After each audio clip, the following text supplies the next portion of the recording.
Reminder, this is the season 2 premiere. Let's kick it off right and not talk over the intro, okay? Please, don't talk over the intro. Can you please sit down? I'm trying to watch the program. I think I might have spilled coffee directly on my crotch. Oh, good. Wonderful news.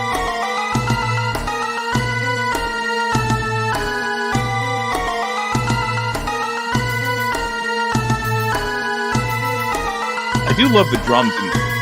I mean, it's great. I used the drum kit from Spyro the Dragon. Yeah, even though this whole intro is about me drowning in Hurricane Helene. That's old news. That's like 10 hurricanes ago. It's 8 earthquakes ago, actually. Oh my believe that. We had 8 earthquakes last weekend here. Now, pay attention to the timing, because just this instant, the lane. Just this instant, I finished making a latte. Perfect. Hello. Season 2, episode 1. Jackson White in the house. Jackson, thanks for being here. How's it going? Thank you for having me. Thank you for having me. Good to be here. I'm excited. That intro got me excited too, man. That was definitely interesting. Oh yeah, interesting. Yeah. That's a good one. Andrea put that together for us. It's based on made the music and the animation. I heard you say you used the Spyro drum kit. Did I hear you correctly? Well, yeah. So I composed the MIDI and I used the sound fonts. I sourced it from a various collection, and so I like to use the Spyro drum kits. I didn't realize that Spyro was a cyberpunk FPS. Which is the vibe I got off that drum kit. You can put them in anything. I don't know this language, but that's okay. I cheat. I use Epidemic Sound. Oh well. But I'm going to make us an intro. It's my turn.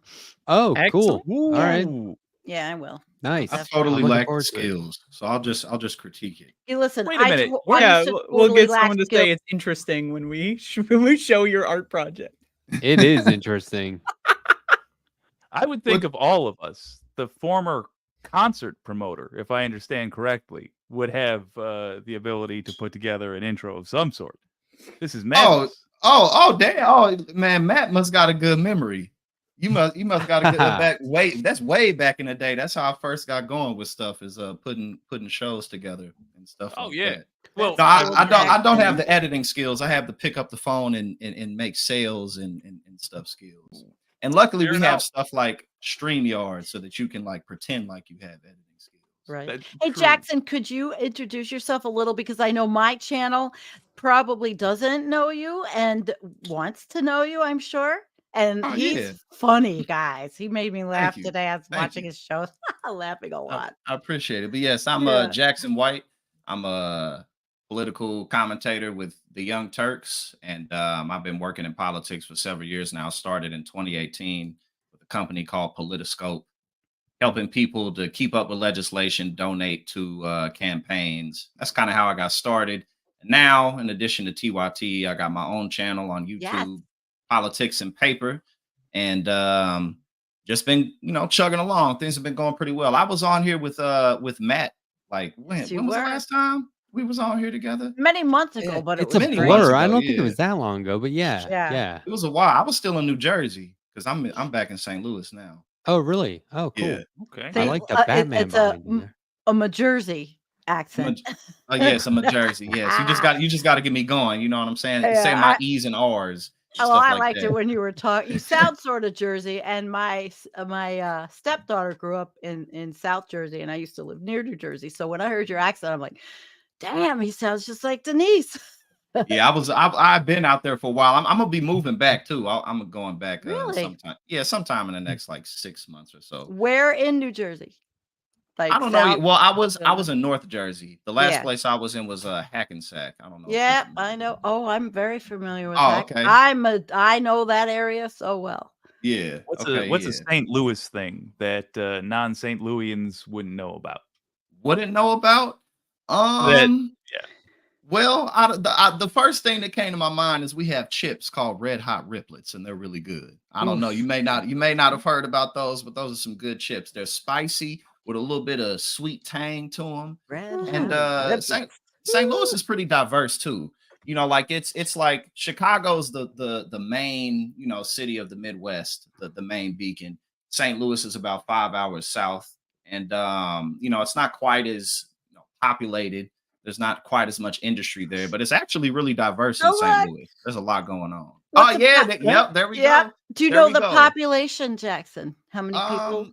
Roughly 3 million, I believe. It's a big city. Yeah, like when you include like the, you know, city and the suburbs. And all that. Yeah. Okay. Bigger than Buffalo. I was trying to equate because I'm like 85 miles southwest of Buffalo, or southeast of Buffalo. So I was trying to equate is St. Louis maybe similar to Buffalo, where we had the Wings.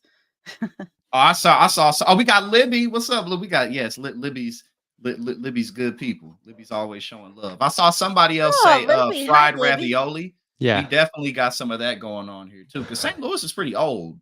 I gotta try that. St. Louis is pretty old. St. Louis seems like the kind of town I would expect to see like a con artist in a straw hat. What is this? Some about the name or just like utilization? It's like Boston. It just seems like old timey enough that I would expect a traditional American con artist to set up shop there. Well, I think you got some pretty good insight there, because it is the show me state, so it's a lot of hustlers and hucksters here.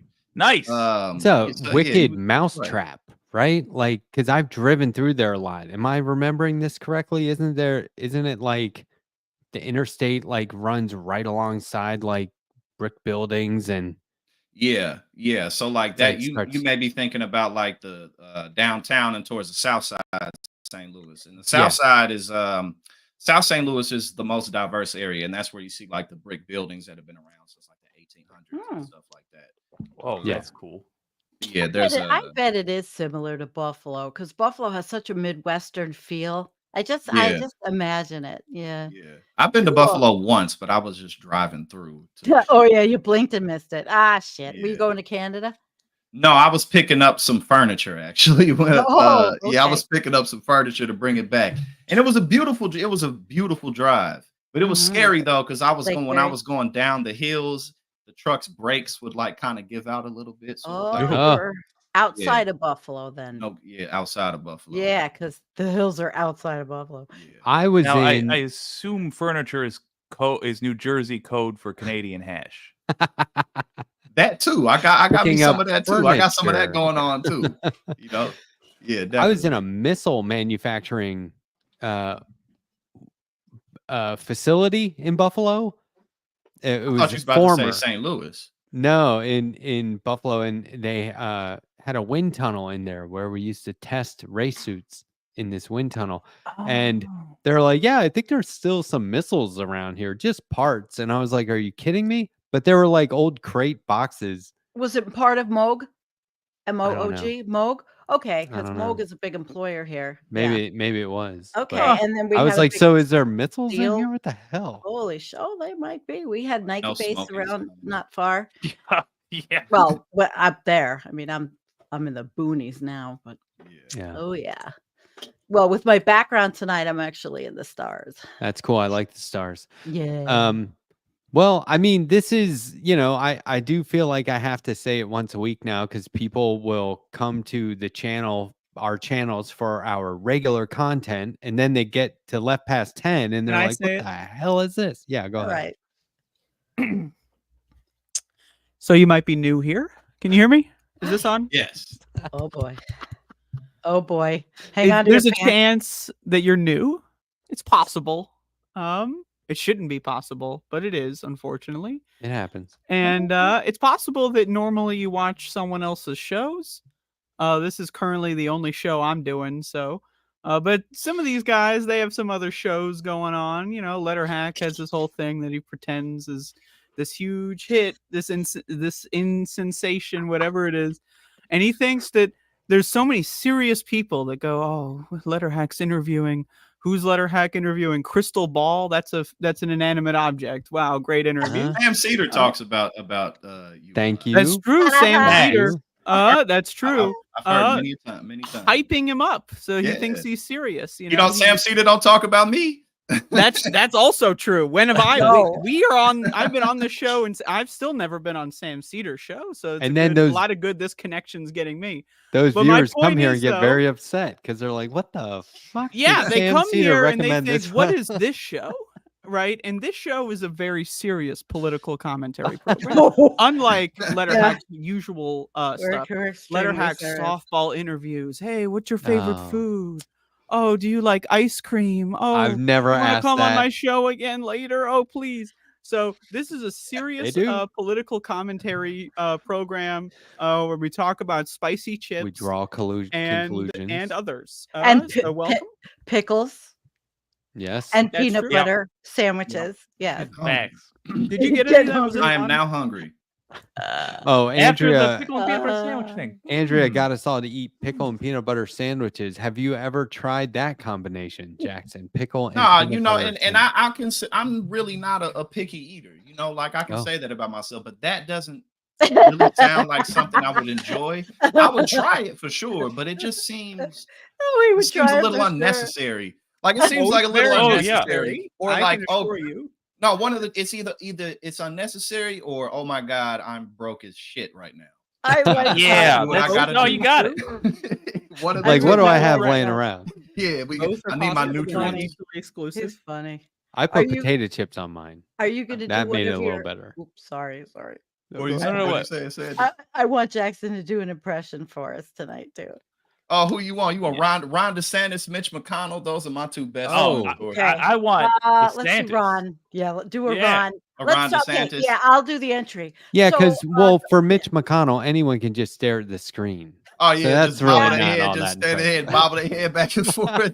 Right. All right, Governor DeSantis, now that you've just finished cleaning up from 2 consecutive hurricanes, could you please tell us what was your rationale for shit canning climate change from all of the records in your state?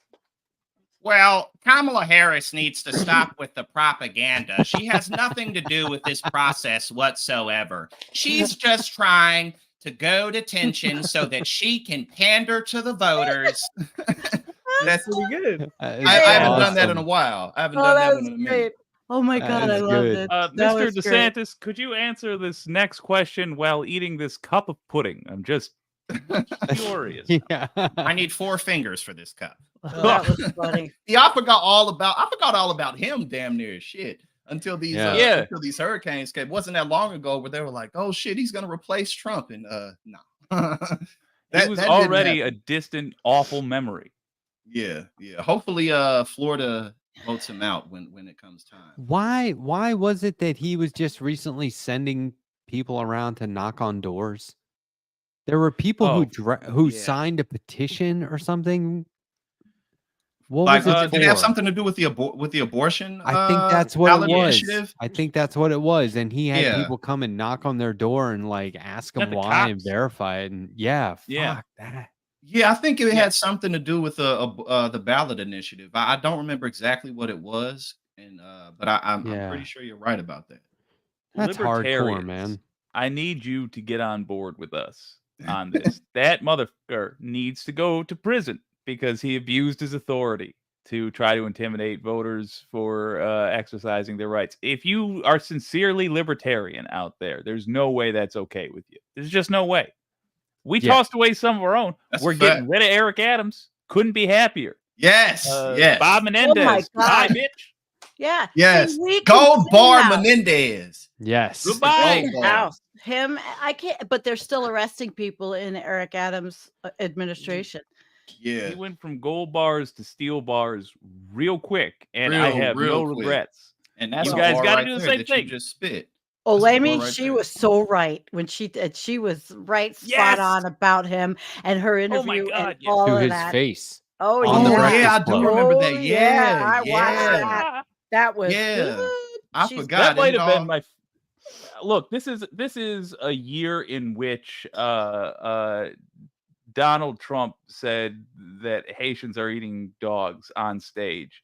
And that still might have been my favorite moment of politics for this whole year is Eric Adams live with I keep calling her Laura Nadi because I just see the channel name. Yeah. And she's tearing him to bits. Oh, it was amazing. What I want to know is because he immediately following that interview on the Breakfast Club, he went and got baptized.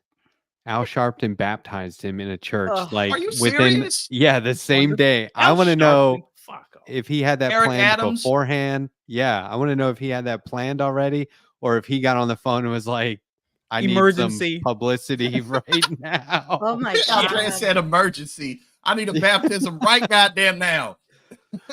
I had a don't video know bad. why he even ran. Well, he's a conservative, but he really shouldn't have run on the Democratic ticket. He kind of But- snuck in there, it seems like, because right Yeah. after COVID, everybody was discombobulated, and God he just damn. kind of Yeah. snuck in there because he's like cartoonishly corrupt. And no, Yes, cartoonishly corrupt, and his whole staff. You're right. Oh my God. and again, you Boy, get I've baptized known in your Al 60s. Sharpton long In your time. 60s, you get baptized. My it's never man's too found late. Jesus at age 62. Mm-mm. He said, It just seemed like it's I he didn't is- know that. Matt. cartoonish So is a good thank way you to put for it. letting us know. No, but the funniest part about that to me were the Turkish officials souping his head up, talking about you're going to be president one day. Like, bro, first of all, there's no way that they really believe that, but but he believed it. He Oh, believed it. Jesus Christ. Apparently, Yeah, Yeah. I guess. So what did Uh, Bob Melendez? What was his deal? What were the They secrets found he was gold selling the Egyptians? bars in his house. Yeah, but where did what he was get he those selling from? the Egyptians? What was he selling the Egyptians? Oh, I don't know. I truly. Oh, go ahead. So I two was just going to criminals. say, access. I mean, typically it's just about access at the end of the day. But Sure. I have a theory about Bob Menendez. My first theory about Bob Menendez is he got a younger hot woman to come into his life, and he lost his damn mind. And he just couldn't handle the shit. Because also too with her, she got off I think she ran somebody over and got off with it, which is unrelated. And I'm kind of just joking right now in terms of like him getting whipped up. But maybe that has something to do with it. But also, it's just like the federal system, the whole political system is so corrupt. Like you don't need to do under the table shit. Like you really don't need to. You could just take money from corporations in the open. You don't got to take gold. There's bars, a man. legal way to do it. Yeah. Yeah. So Like, silly. why break the Just law? run a campaign. Exactly. Why break the law? Literally. That's you've touched on what I find so galling about Menendez specifically is that it's unnecessary. Like are you trying to enrich yourself through the office? Okay, just do the things everybody else does. Yeah, You- he you- could have you- asked Nancy Pelosi for some investment advice. You got $1,000? No Yep. one's stopping you from putting on the stock market for stocks that you know are going to have favorable votes coming their way soon. Like It's just- greed. Yeah, I mean, And it's laziness. if you want to And- seduce yes, somebody, laziness. Oh, a lazy criminal. seduce a Yeah. weapons manufacturer, marry them, and then get all the insider trading tips, give it to them, make sure they get all the. There's a legal way to bank There's off so this. right. stuff. There's so many Yes. paths, and especially you got to How consider sad. too. Like if you make it to be senator, you're kind of stuck there unless people fucking hate you because your elections every 6 years, and the Senate really doesn't Santos. do shit. George Like, they Santos. really- So like it's Yes. well they have they exist to make trouble. Yes. To be, Well, to they- be stick in the muds. Yeah. yes that's their purpose. Those But- people but supported insurrection, and they're still there. And I mean, do you think Ted Cruz is going to lose his election? Oh, I'd love Yeah, to I hope know. so. I would love that. would be great. I don't know how anybody can vote for him, but then we're not in his district in Texas. I think he has a chance, a good chance in terms of out of all the elections that he's ran. And the thing with him is, as you pointed out, Sandy, he's generally unpopular. Republicans really don't like him. He's just a very unlikable person in general. He's a Yeah. smarmy little weasel. He's unpopular with Yeah. his wife. Yeah. Right. Exactly. How does Exactly. Nobody anybody likes it. respect a man who let his wife be insulted by Donald Trump, and then he turns out to be, a big Trump ass licking toady? It's just awful. But pull up the phone banking picture. That is a legendary picture. Yes. It says so much, that's man. right. No, That is a district. legendary picture. Yes. But there's wait. I have to answer somebody in the state. He has no district. Okay, but he has to be elected in that part of the state. I mean, there's senators that represent you in your state. So how anybody in his part of the state can vote for him, I don't know. So I corrected myself. That is the saddest picture ever. And his face says how he really feels. And he goes through drastic lengths to not feel. I remember when Pence was on the ticket. What happened to that guy? Oh yeah. Hang Mike Pence. Afraid Shit for is his life. crazy. They said there's something. He was like, so what? So now they're trying to get, he's like, who gives a shit? Donald Trump is one of a kind, man. He really is. Like he just I'm pretty confident he's gonna lose at this point, especially looking at early voting data, early voting data, and just the polls. Has anyone voted yet? No, not yet. Here we have have out of us? October 26th. I'm voting early. I am voting early though. I'm Me doing too. an absentee ballot. Obviously things could technically go either way, but the reason I'm confident that he's going to lose is because his time just seems to be over. He's done nothing to genuinely expand his base. Polling really hasn't been worth a damn for 10 years. And there's ways to properly read the polls, but whoever figures this shit out is going to make a fortune because every cycle there's John from San Antonio. Every cycle there's something different to factor in. Like in 2016, there was that hidden Trump vote. In 2020, it was there too. Now that's really gone. Then you have the reversal of Roe decision. So people get undercounted the woman vote for that. Then you have people who are newly registered who don't get counted in the polls. So it's not to say that they don't mean anything, but when polls have been consistently off by like 5, 6, 7 points then to the public, it's kind of just like a pseudoscience at this point. So any of y'all in the audience, if y'all can figure out the math and the sampling, you're going to make a lot of damn money. Go to Race to the White House. But I was going to say, lastly, at the end of the day, all this shit really is about is getting people registered to vote and then getting them to go to the polls. That's really all it's about. In the primaries. And from what I've seen, Georgia on first day voting, over 300,000 votes. In Pennsylvania, Democrats are outvoting Republicans by 300%, which is more than 2020 when everything was shut down. So it just seems like it's not necessarily that Kamala's beloved, but Trump's time is just done. That doesn't mean he can't still win, but if there's any indication that people are going to vote, then the early voting numbers look good. And at the end of the day, when people show up to the polls, Republicans lose the presidency. So let's hope it stays that way. Yeah, I mean the new like gimmick is to say, oh, the Republicans are doing great and the Democrats are doing terrible, and then after the election, it's like, oh, the Democrats did pretty good. So I feel like it's gimmicky. But Jackson, just when you have time, check out Logan Phillips, racetothewhitehouse.com.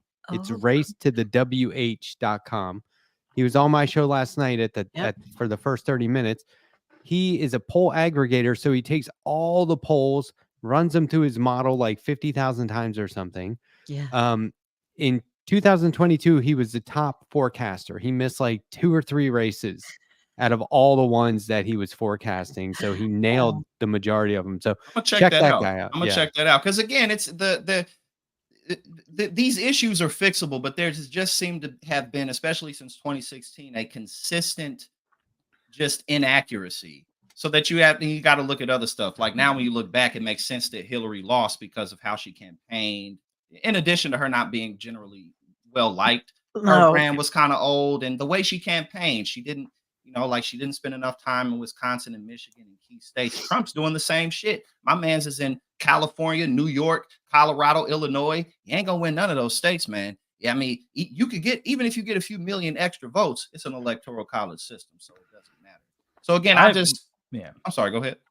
No, my hopium is that U.S. politics, because of the correct pessimism, I think, of all of us, is it's an anti-race every time. You're running against someone, not for someone. And the hopium I have is that people genuinely hate Donald Trump, and rightly so.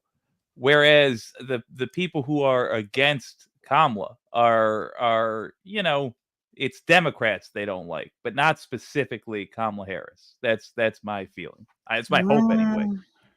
Yeah, I don't see people like, ooh, she makes me angry. And yeah, just we've been watching Trump for 9 years, so there's no new tricks. There's nothing new he's gonna do, and we're not even shocked by being shocked by it. Yeah, but what's dangerous is that they've got JD Vance and the tech bro fascist oligarchs waiting. You know that I found out that Vance and his ilk are buying all the farmland. So all the conspiracy theorists that say Bill Gates is buying all the farmland, that's bull. It's not true. He bought that 200,000 acres, whatever it was. No, Vance and those dudes are buying the farmland in the United States. Well, that's cool because they're on their team. And of course, Elon Musk, who's at least on paper, the wealthiest man in the world, not actually, but on paper. God, that's totally cool. It's totally cool to have him give all the money. Well, to them, not the farmland. Not the but it isn't. He's what Jack's saying is like they're forgiving him. Yeah. Arbitrary, and they don't actually have beliefs. Yeah. I added in too much at the end there, but. Oh, you did not. Legendary, though, the picture of Elon jumping for joy and Trump looking like, what the fuck? Yeah. Absolutely legendary. What a weird little gremlin. They don't do anything normal, man. They are so weird. I wish the Harris campaign had stuck with that rhetoric, calling them weird, because that really hurt them. It exposed them, and they appeared very fragile. They could not handle it. He's still crying, during his concert the other day. One of the very few times he spoke, he was like, "My crowds, no one's leaving. They would never leave." Oh yeah, right. As he watches people leave out, he's like, this doesn't happen. You know what I mean? He's like, whenever people leave, I just what does he say? He's like, when people leave, I just wrap it up right there, or something like that. He says. And you gotta leave on a high note. Jake, what you mentioned earlier, just come to mind about how basically the highlight of this campaign is they're eating the dogs. Yeah. But you know what though? That is the highlight of the campaign in a lot of ways. And the fact that Donald Trump, I mean, if he did a second debate, he wouldn't do any better because he's an idiot. And more importantly, he's lazy. He's lazy.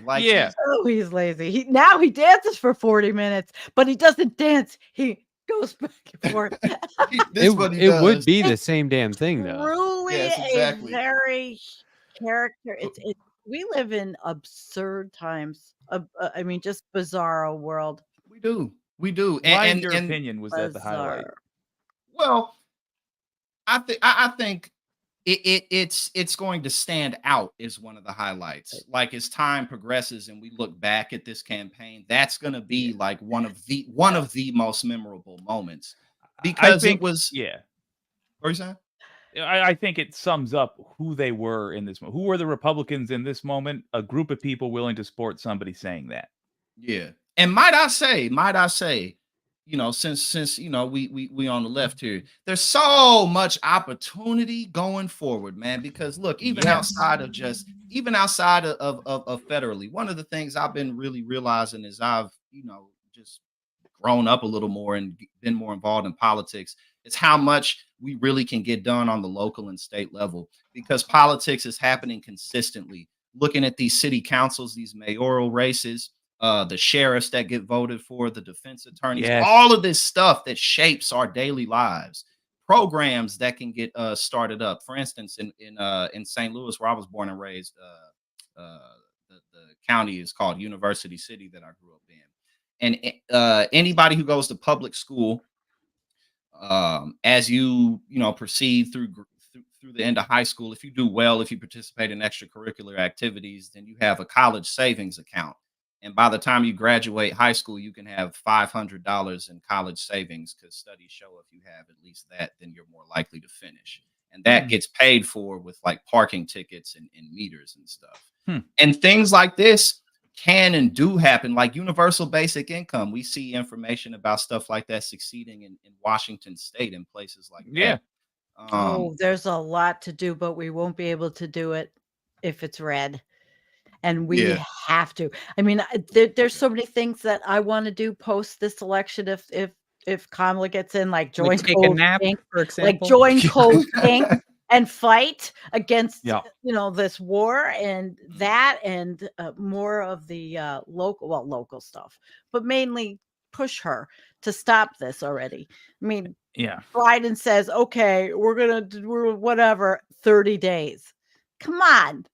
He should have done it coincidentally right after the now. election. Yeah. Right, when he's gone. Yeah. Right. No, now. But Yeah. And I they think wanna- that'll they be her wanna win weakest on- issue for sure. It out is of her everything. weakest Oh, issue. yeah.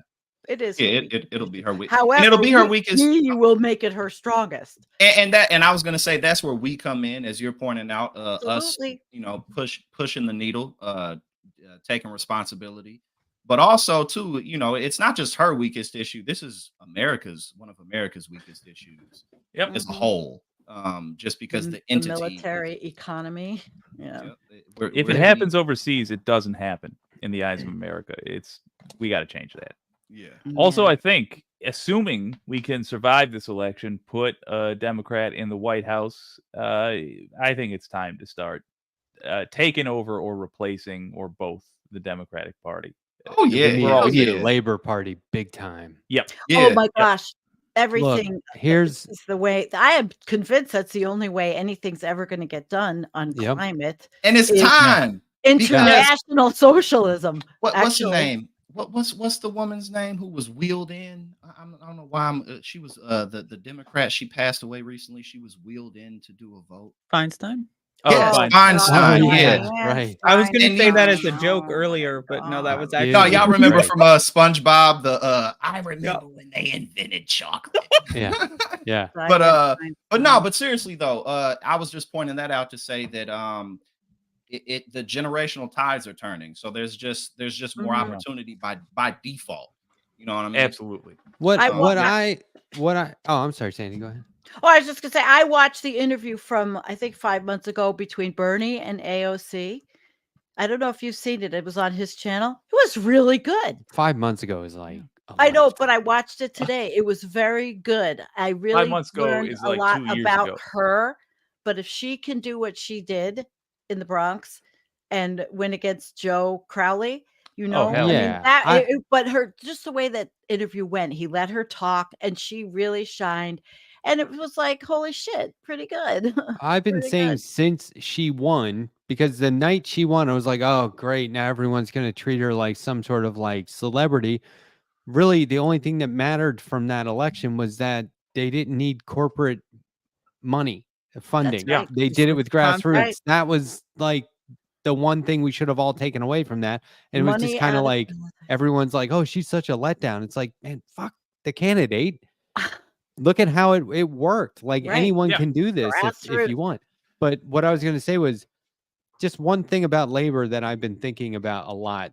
Every time you watch an interview, like there was that Fox interview with Kamala Harris this afternoon, and Brett Barr is saying like 50% of the country is voting for Donald Trump. That's not 50% of the country. It's like 20, 30%. Not even maybe. really. They want us to believe there's this 50-50 split and that the country is 50% of this and 50% of that. And what it actually is 100% labor.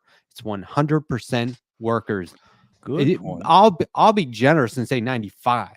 Still, there's more of us than them. And we cannot let these mainstream media figures or politicians define what makes the U.S. this or that. We constantly say it's us and them. Well, if you're with them, they call themselves us and they call us them.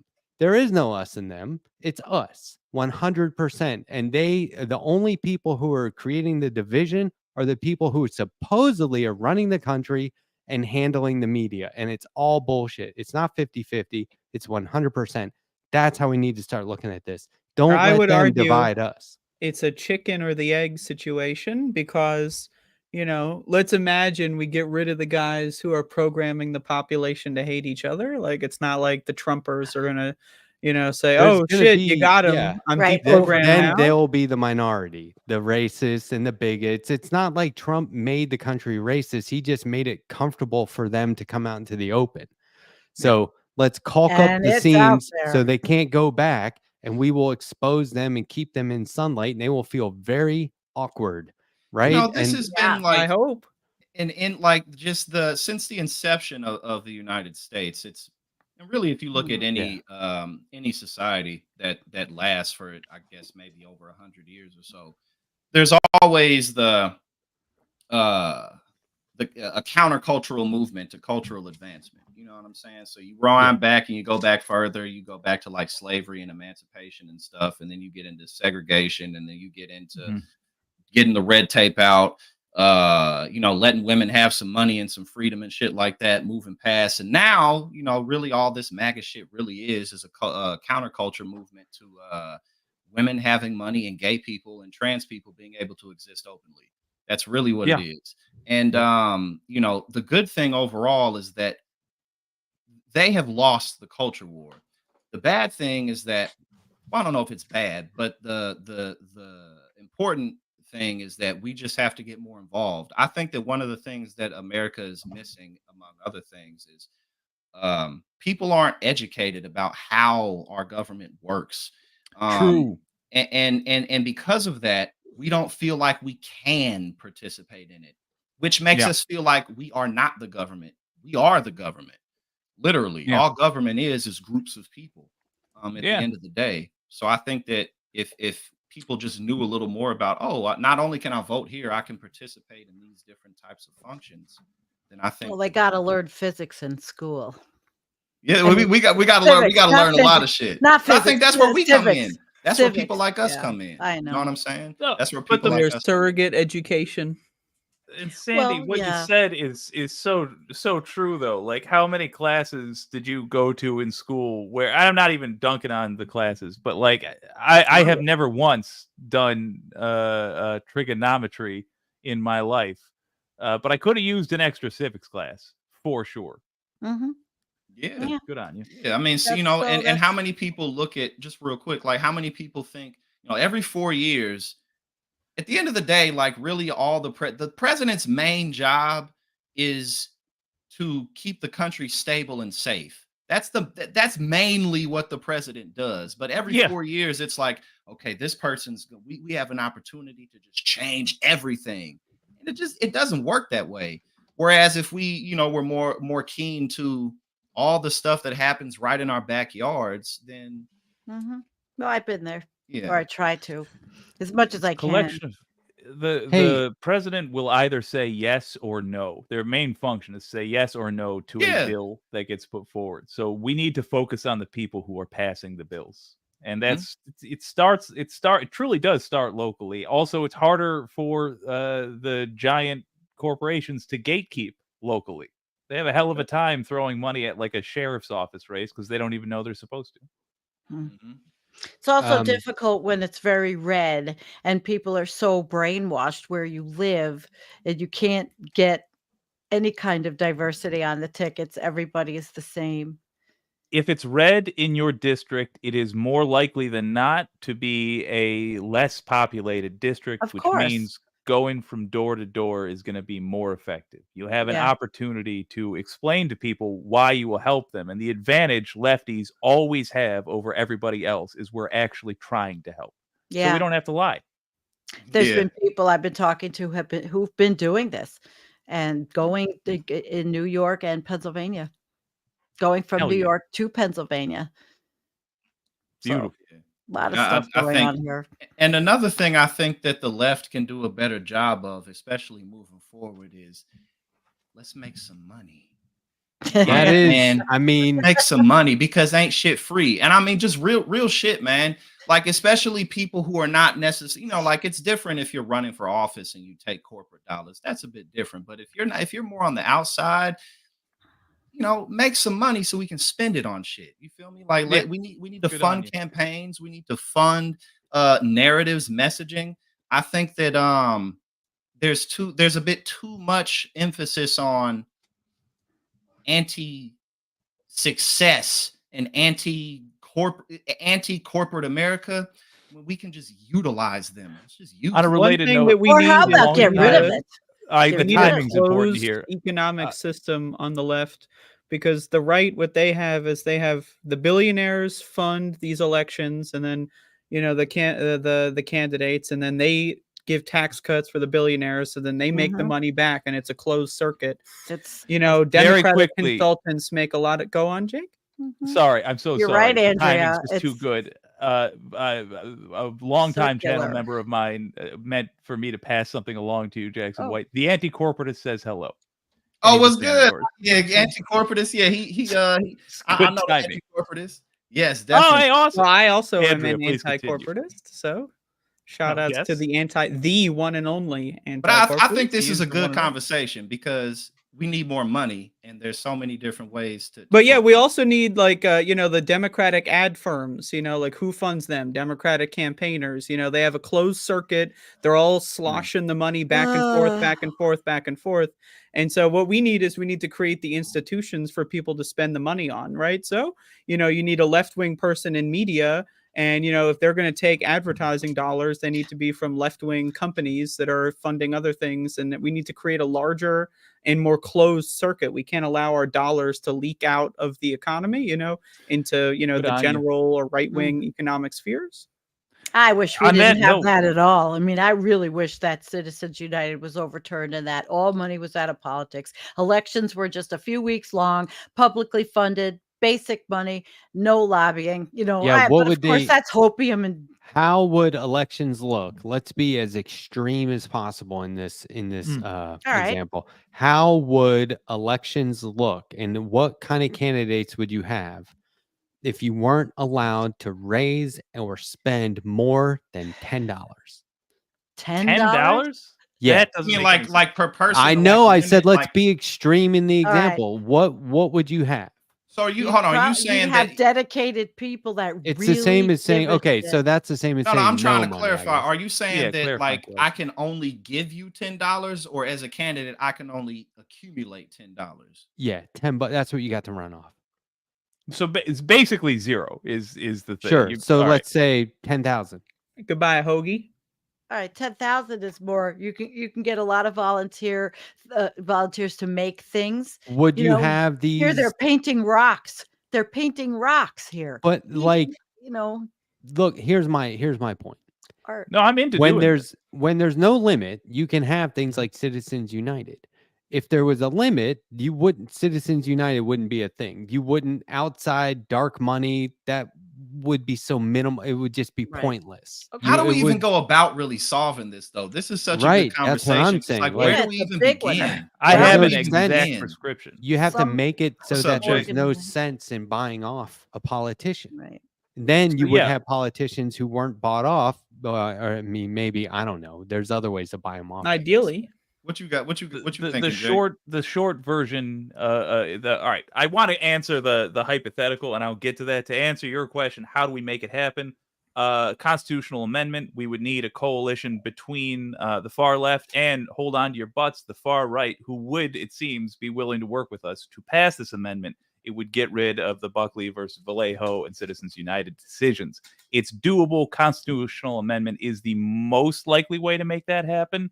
Otherwise, we would need a series of smaller Supreme Court decisions. For the $10,000, or F it, let's go to the $10 one, because I like working in the extremes. How would you do a campaign with no money? Volunteers would have to literally be volunteering their time. I think that's worthy of note. The downside to that I see is poor people would have a harder time being volunteers, but it's better than what we currently have. And they would need to rely on debates for mass messaging. I think that's also a good thing. They'd have to go to local news stations and do interviews, and they would get free media that way. I'm trying to reverse engineer movements that provide leaders versus a movement around a leader. I don't know where these politicians come from most of the time. They're like born and bred. They're put into a system. They show up one day with donors and a poster, and this is what I'm running for. And then we have to decide which one is least crappy. Instead, I want real community movements that grow and expand. And then we all point to one guy and go, hey, you should be the leader. And he's like, no, not me. And we go, No, definitely you. Too late. Well, now You printed the that you just made a t-shirts. case for yourself. Here we go. But you see what I'm saying? It's like that's how you do it. I think that like when I think about stuff like this, the ultimate answer that I always arrive to is this is my responsibility in one form or fashion. Because if collectively we don't feel like all of us have a part to play in it, then we're just looking for somebody else who may only come around once in a generation as the stars align perfectly. Because like, for instance, like if you look at someone like Bernie Sanders, who kind of has like a generational magic touch with, the general populace in terms of how he relates to kind of our everyday struggles, where we come from, the plight of the working man and woman. He lived a life that reflected that he's not a self-centered, ambitious person. He managed to become a senator without being a self-centered and very ambitious person. He's better than me in a lot of ways. You know what I'm saying? Like, there's a lot of people like that. And there are, but what I've come to find, well, not like I've discovered this, but good people, the positions of power more so than not attract people who want power and who, more so than not, that's who it attracts. And that's why this is, I like Jake, as you were pointing out, a constitutional amendment, because otherwise, like, I mean, how can any of this shit really change? If we don't get some type of a constitutional amendment, then it's all about money. Yeah. Well, there's the group Move to Amend has been around for a long time, and they have a whole charter on their in their group on their website. They've got thousands of members, and they have a formula.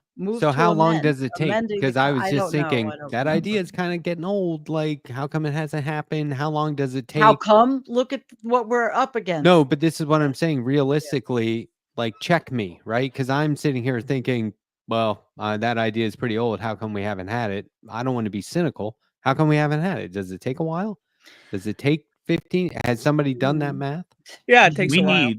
We need enough radicals. And again, this is another hold on to your butts. Enough radicals, either right or left, in the House and the Senate. And we need to be able.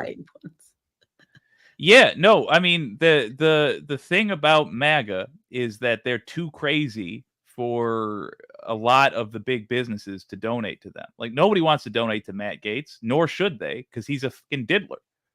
But the other side of that is they get to be faux populist about it. So, okay, we say, great, I don't like you. I hope you go to prison soon. I'm going to try to put you there.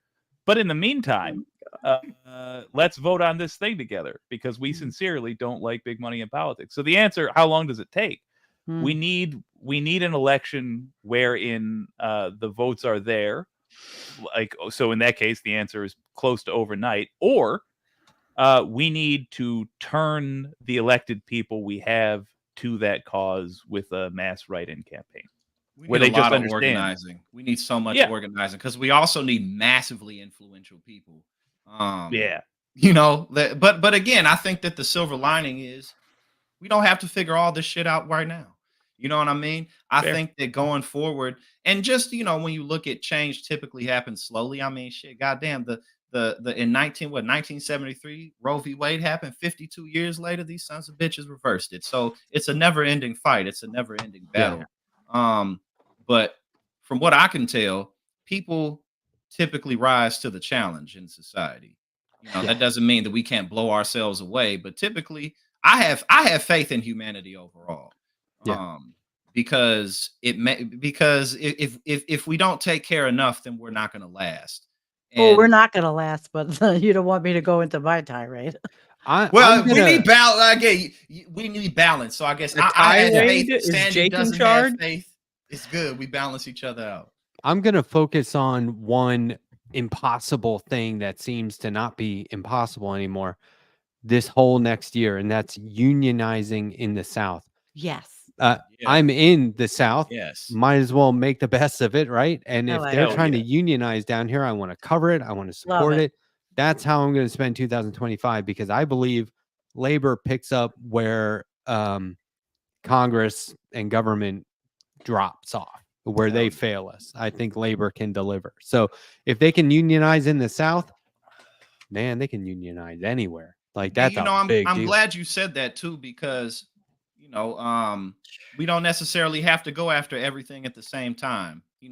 Some people need to focus on labor, other people need to focus on healthcare, instead of necessarily like, oh, it's time for run for president, so we gonna give you motherfuckers Medicare for all and this and that and that and this, and that it doesn't sell that well, not because people don't want the policies, but because after a while it's like, yeah, right. You know what I'm saying? Like, you're not going to do all of these things, which is why local and state politics is so important, because we can improve labor, we can improve healthcare. Here in Missouri, where I'm at now, recently they voted to expand Medicaid. Deep red Missouri, on the ballot measure, they voted to expand Medicaid. So, and as you pointed out, Jake, and Matt, pretty much all of us are pro labor, especially when we're involved in the process. So I think I'm glad that you pointed out focusing on labor in the South, because that brought up Medicaid expansion here in Missouri. We just got to be. This is a big ass country, man. This is a big country, and we gotta get a little more focused, but we can do it. Question for the panel: any thoughts on community regenerative? Thanks for making me say my least favorite word. Gardening and farming. And so this is like, Sandy, do you know this is like protecting habitats and conserving water, right? Yes, my wife is big on this. And I'm big on it because I think it's one of the only things we can really do that's going to make any kind of difference in the big picture. It's local regenerative farming, going back to rewilding areas, trying to stop building. I have this whole thing since the hurricane that it would really be nice if Florida did not rebuild anywhere and put in mangroves and put in all kinds of vegetations that just would get rid of Florida. I agree. Well, I mean, at least help the sea level rise, help with these things, and don't rebuild there, and stop with the concrete. But I'm radical because I'm Jackson, what they call me a doomer. But the big picture, I look at everything that's going on with the science of climate and environment and overshoot, and we have overshot. So we have to do that. And if there's something we could do, it's going to have to be with the environment. Now, what if you put all that time and effort into that land, and then someone's like, hey, we got to put solar panels right here?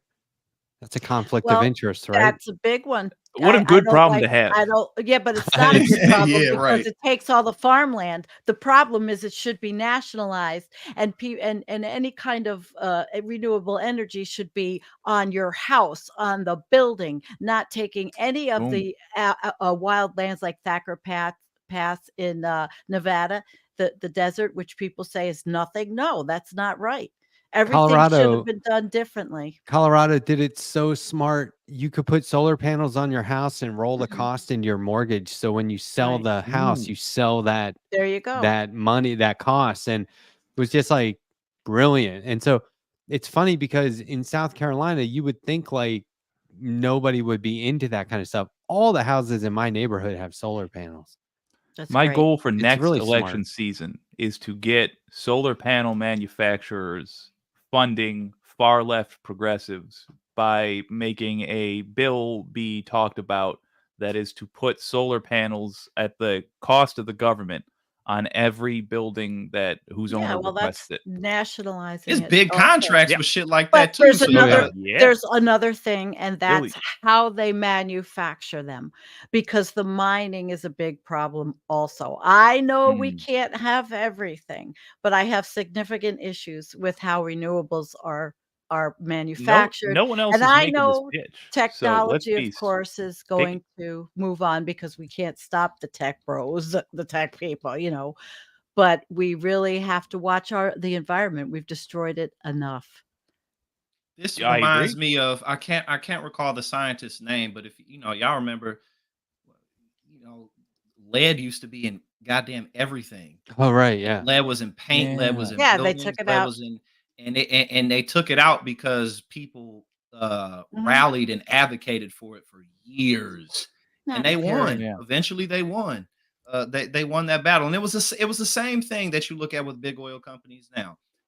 The people who manufactured lead and built stuff with lead, they knew it was poisonous.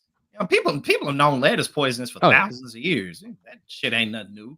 The Greeks and the Romans knew that shit was poisonous. What corporations? Thomas Migley Jr. Thomas Migley Jr.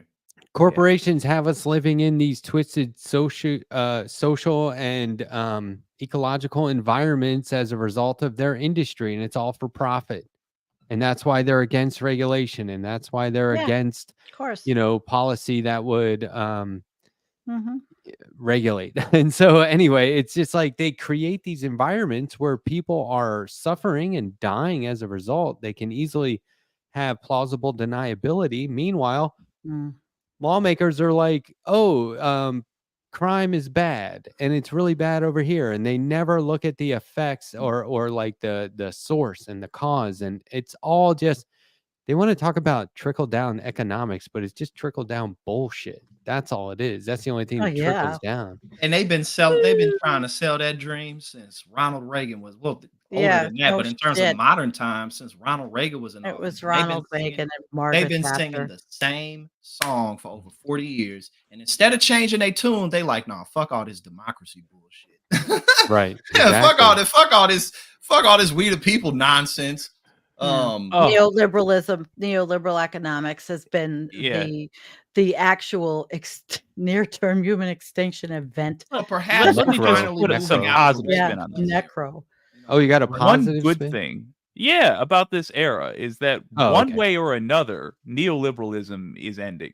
Either we're going to vote it out, or crash, collapse. It's going to die young too. This is fascism now. And I was I was just thinking, kind of, we're moving out of the Reagan Clinton era, moving out of the triangulation era, and now it's our time. It's our time to step up and be the leaders. You know what I'm saying? And that's what's so exciting about this. Are we in the capital scene, or the capital scene? The Capitolocene or the Anthropocene? Oh. I'm going to have a guest, Jason Moore. He teaches Marx theory and philosophy. And I did a show on him. And he talks about the Capitolocene, and he's quite controversial. I did a show about him, and now he's going to come on. And I hope everybody in my chat that when he comes has their questions, because he's got some wild ideas. But I agree. I think that we're definitely moving out of that time period. There's a lot of opportunity for us. And what you were talking about, Matt, in terms of the regulations and shit, people just get lazy. Once you got a system and an operation that's going strong, that's really all it's about. Like, I just want to kick my feet up and not really have to work for this shit. I don't want to innovate. Everything's already set. Why change anything? It's painfully true. Jackson, you're ever the short-term profits outweigh sustainable solutions. My belief about humans is that we are mostly weak, but we skew very slightly towards good. A better way to put it might be we're mostly lazy, but we're slightly good. So if it costs us absolutely nothing, we'll say, okay, do a good thing for somebody. As long as I don't have to do anything or think about it or whatever, fine. It sounds like what you're maybe a better word is we're mostly passive. Is that what you're saying? Like, kind of like mostly like, if it's not really if it's not really rocking the boat or really causing trouble, just kind of or they don't have to think about it, or like, I mean, that's why they want a dictator, Jake. Yeah, they don't want to think about it. I think that I think people are definitely mostly lazy when we can afford to be. And one of the things that's which is really interesting to think about, because I think one of the reasons why so many of America's problems have run away from us is because overall life in the empire has been really fucking good and distracting. So you know, like, so of course, like, so let me explain what I mean by that. Now, obviously, we know Mhm. union membership has gone down, wages haven't caught up with things like that in general. But there have been periods in the So United States. yeah. Exactly what Yeah. she got up right now. Yeah. You know, so Uh-huh. there have been periods in the United States where the middle class has done relatively decently. Obviously, the further back you go, then blacks and Latinos and stuff are excluded from that. But just in general, as Andrea had, when everybody's like this, everybody always got their phone in their face. We're really distracted. We don't know how any Americans don't really know how much of anything works. And one of the things that I always think about is Americans don't realize how goddamn big this country is. France is the size of Texas. You know what I'm saying? Like, countries are Yeah. this is 50 English speaking countries. That's what the United States is. And so, you know, and that's one of the Yeah. reasons why it's so hard for us to make change, because there's so much going on. Yeah. So States' rights, Well, man. I'll put it. Yeah, sovereignty. Well, I just want to point out we've been rocking for about an hour. See, that flies by, right? It was. I love this show. Yeah. This is a Yeah. great show. You know, no one's obligated, and that goes for everyone, including me. No one's obligated to be here the rest of the night. You're the only one It's who been that's not enjoyable. true of. Yeah. You're absolutely obligated. I mean, right. You gotta Wait. stay. Yeah, you run it. They stay. I go to bed, watch the rest of it while Andrea and Matt stay up until. Yeah. I'm gonna filibuster this stream until I'm I'm gonna go. 4 a.m. I'm gonna go pop some Ritalin. You ain't going nowhere, Matt. Nice. You gonna be here all Pop damn some night. Ritalin. You ain't going nowhere. Yeah. Fine. At some point, I'll be all by myself like this. Yeah, all by myself. No pukesters helping me to the left, and no pukesters helping me to the right. Didn't need 'em then, don't need 'em now. My man's is on. My God. man's is rolling on something strong. He on that coke. I have been trying to. Jake bumped me up You to the got it top in there. row. You got it. God damn it, Jake. I've been I'm trying not to ready use that for the clip top for row. weeks. Send me back I'm down. so glad you did.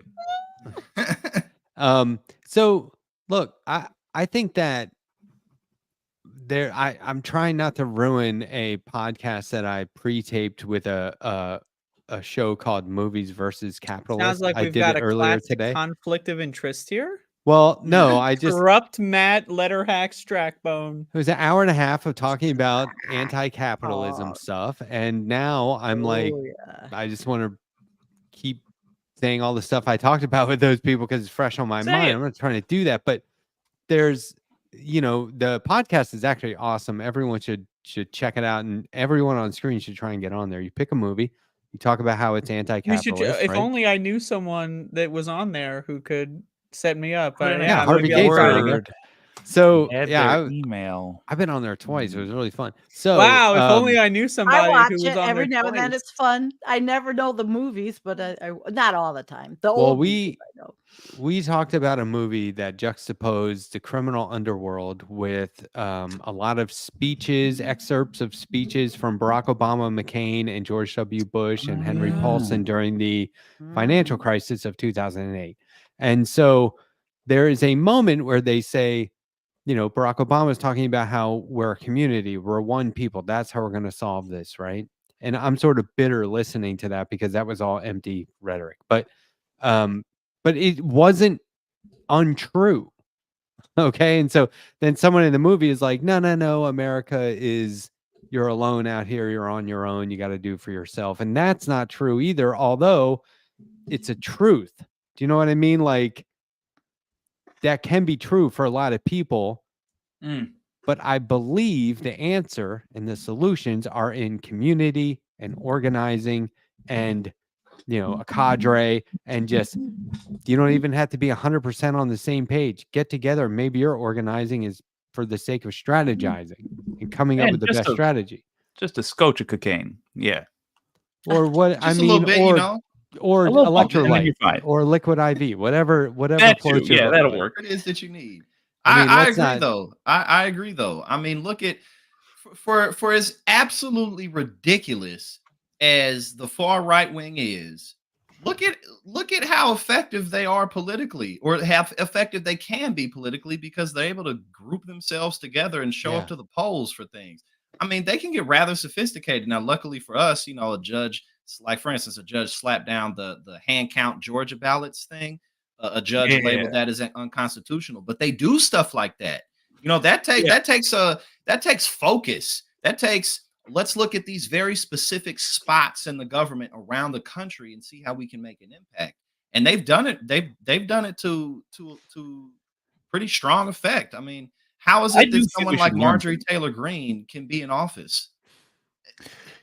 We need to take the whatever formula they used for getting somebody whose opinions are as disliked as Marjorie Taylor Greene's when you just say them out loud, and apply that to getting opinions that are currently disliked, even though they're good for us. Marjorie Taylor Greene is like, hey, gang, let's all go do some heroin. Obviously a bad idea. And we're like, hey, gang, let's all eat some broccoli. A good idea, but nobody wants to do it for the most part.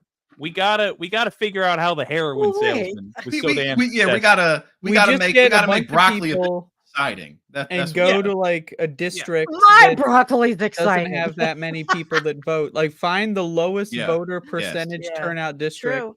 Get everyone to move on over there who has a remote work job. We'll move on over there. We'll all do our little computer job, so it doesn't matter where we're living. Then not a bad idea. We beef up the numbers, and then we vote someone like Jake in there. But no, but honestly, what you're saying is the type of stuff that it takes. You know, because at the end of the day, all this shit's really about is getting people to vote. That's all it's really about at the end of the day.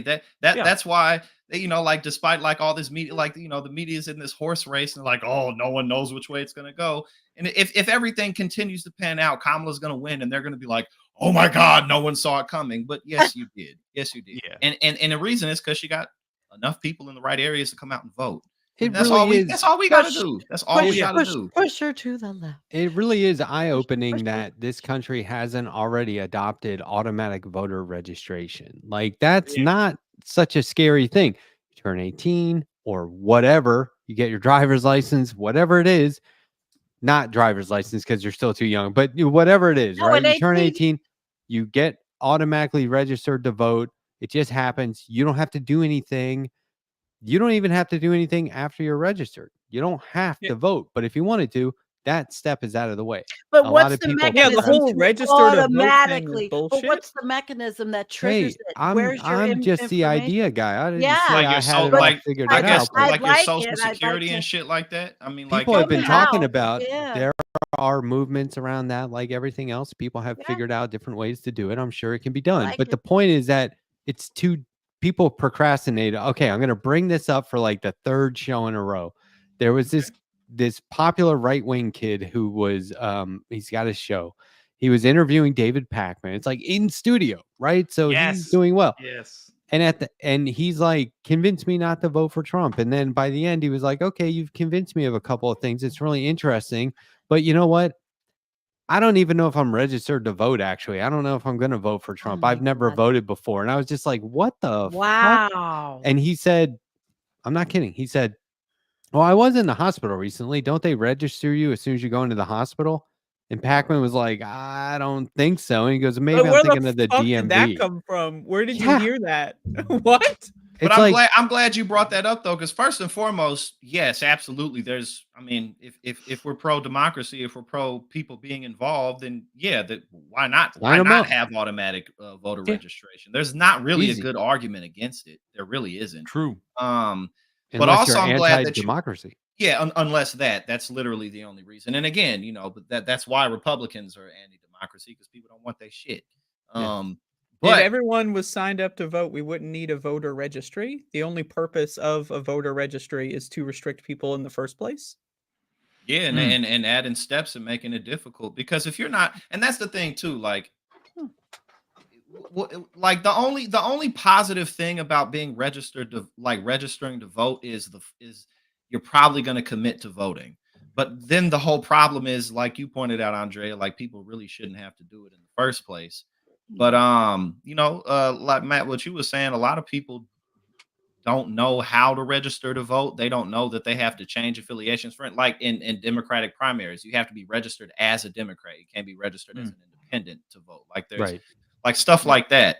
And especially the younger generations you go down, the less people typically know about how this shit works, unless you're like a 21, 22-year-old who's really into politics, but that's not that common. It's just not. Because when you look at the younger you go, like people vote for like big world issues, like I want to end world hunger and end wars and shit like that. And then as people get older, they vote like on, oh, my mortgage is too expensive. Yeah. Or gas. Oh, Yeah. gas is so expensive, which I'm glad. Let it be. I mean, let's get rid of it. Yeah, for that matter, F it. Look at how in 2020 there was more voter turnout than ever, and people attribute that to voting against Trump and really need to get him out of there. But it was also like, get out the vote drives. Oh, I mean, mail-in people voting. were home. Yeah. Oh, yeah, that's right. Speaking of that, and there were ballots being mailed around. The more votes are being cast now early than was in 2020. That's great. I just think the easier really you make it, the more participation you will have, and that's why there's gerrymandering and all this shit out there to make it more difficult. Hell yeah, because cutting Social Security is not a popular idea. You're not going to sell that effectively to people. You're just not. So, This is why I am so glad. I'm going to be 50 and I've already joined AARP and I get the bulletin and everything. I love this shit. The AARP I got the news same app one. is so awesome.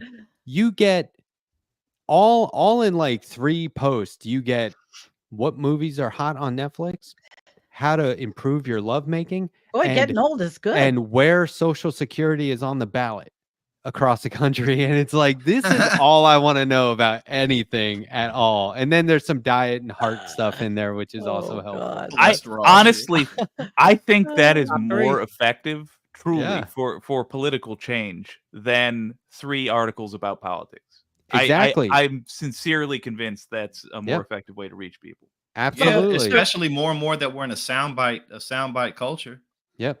For sure. Yeah. We got to keep on adjusting with the times. They should put the Social Security one sandwiched between hot on Netflix, improve your lovemaking.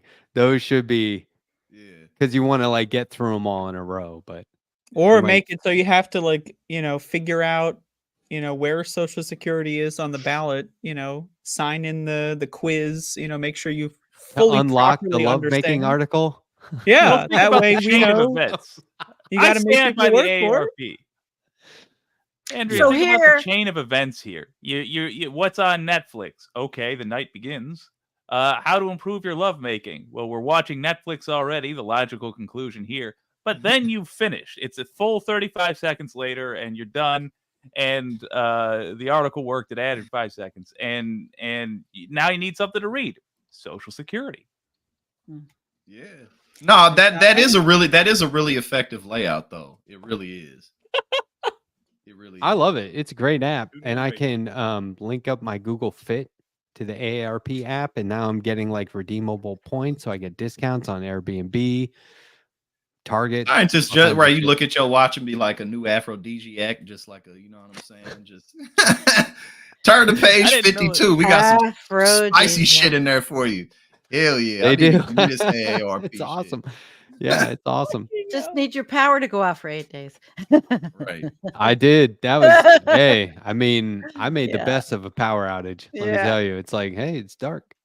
It's like some candles. Your relationship. Pretty romantic. We got to get rid of this wine. Ain't nothing else to do. I'm sorry. I'm just ain't nothing else to do but what we really want to do anyway. Yeah. You know what I'm saying? You've lit candles and you and your wife are there reading about Social Security. Like, yeah. Oh, she hates that shit. Oh, that's funny. No, she is reading about regenerative agriculture. Absolutely. But you know what? You suddenly don't have your damn phone. You don't see any news. Right. Life in the world is good fucking again. Sweet, man. It was pretty great. Toward the end, I was like, okay, yeah, we want the power to come back on. This is ridiculous. We need refrigeration. Yeah. But if I get a solar powered generator and the power comes back on next time, I might give it a couple more days, man, because I am not trying to look at the internet Right. after like Isn't it day amazing 5. I'm how so glad like I if your got power mine. goes out, like how quickly you realize how you don't really live in the world Yep. very Yeah. often. Totally. Yeah. It's amazing because, like, you know, you I don't love got your phone, you don't got hooking no myself power. up to the Matrix. You're just like, what do I do? Should I go play outside or something? No, read books. I thought about this the other day. I have a million books and I have not read them all. And I thought, well, I just need lots of batteries, a good flashlight or a solar light or whatever. During the day, you don't, if there's nothing, I'm going to be reading my way through the apocalypse. That reminds That's me what I of an episode of The Twilight Zone. Yeah. I've seen Ooh, like what's the all premise? of that shit. Oh, So basically, there's a nuclear apocalypse, Yep. and for That's some a good reason, this guy, this Yeah, librarian, it's a good survives. And so now he's like, all he wants to do is read books, and like he's like, oh shit, the world, there's nobody around. I don't have to do anything. I got all these books, and then my man's he's getting comfortable, and the next thing you know, his glasses fall and break. So it's like life was good, but now it's not. And then Rod Serling, he life comes in and was he's like, good. a nuclear Yeah. apocalypse. A man Yeah. thinking he has all the time in the world. Always make sure you have spare. Yeah, there you go. Hey, Rod Jackson- Serling is a legend, man. Jackson Oh, yeah. Serling. he When wrote that a lot of motherfucker those. shows up, you know shit's did? getting bad. No, Remember- honestly, The Twilight Zone is one of the greatest TV shows that will It ever is. be made. And that specifically was one of those episodes that I love where like there's not really a moral. It's just sort of like, wouldn't that be fucked up? You're you're right, like, right, yeah. exactly. You guys- Wouldn't it suck if you Cool. were the only person left in the world? Do you guys all have a Yes. favorite one? I have the one that scared me the most. That's where the old lady's home and her phone rings and nobody's there. And it keeps happening. And it turns out the phone was ringing, but it was the cemetery. Oh, Remember that one? Oh my don't know. God. That one scared I me for like years. Round There's table. Everyone's there's favorite. always Go. the one where the little kid has control over the town because he has the Yes. message. Yeah. But my Yeah. favorite is where a whole bunch of people are trapped in a diner because the bridge is out, like during a snowstorm, and they Oh. realize a UFO crashed, and then at the very end you realize the alien is among them. He's like one of the guys in the diner. I thought that was I'm- cool. Yeah, I think I've been I like- watching Twilight Zone tonight. Yeah, Uh, there's later. I got like the I haven't whole watched it in collection a on long Prime, time. You do? on Amazon Prime, yeah. And Heck there- yeah. I'm thinking of a whole lot of ones. I like the Oasis cigarette ads that they would always do, where he's like, Oasis cigarettes, it's smooth. You know, and it's like, you never heard of Oasis cigarettes Smooth. outside of the Twilight Zone. It's smooth. Andrea, you gotta have a favorite. Twilight Zone. Well, one of my favorites is the book one, and that one was already taken. So Fair. What about was okay? gonna I say- like the one where there's like it's like you're looking at people and these aliens come and they're really small aliens, and then at the end you find out that those small aliens are human beings who landed on a planet with giants. Right, Oh, right, yeah. right. That's Oh, classic. Cool. Okay. And then there's I like the How to one, Serve Man. How wait, to what one? Serve Man. Oh, yeah. Oh, I saw the one where the family is a bunch of rich, spoiled, horrible brats, and they wear the masks, and then they can't take the masks off, and they become the horror mask. They show to the world their ugliness. Yeah. Yeah.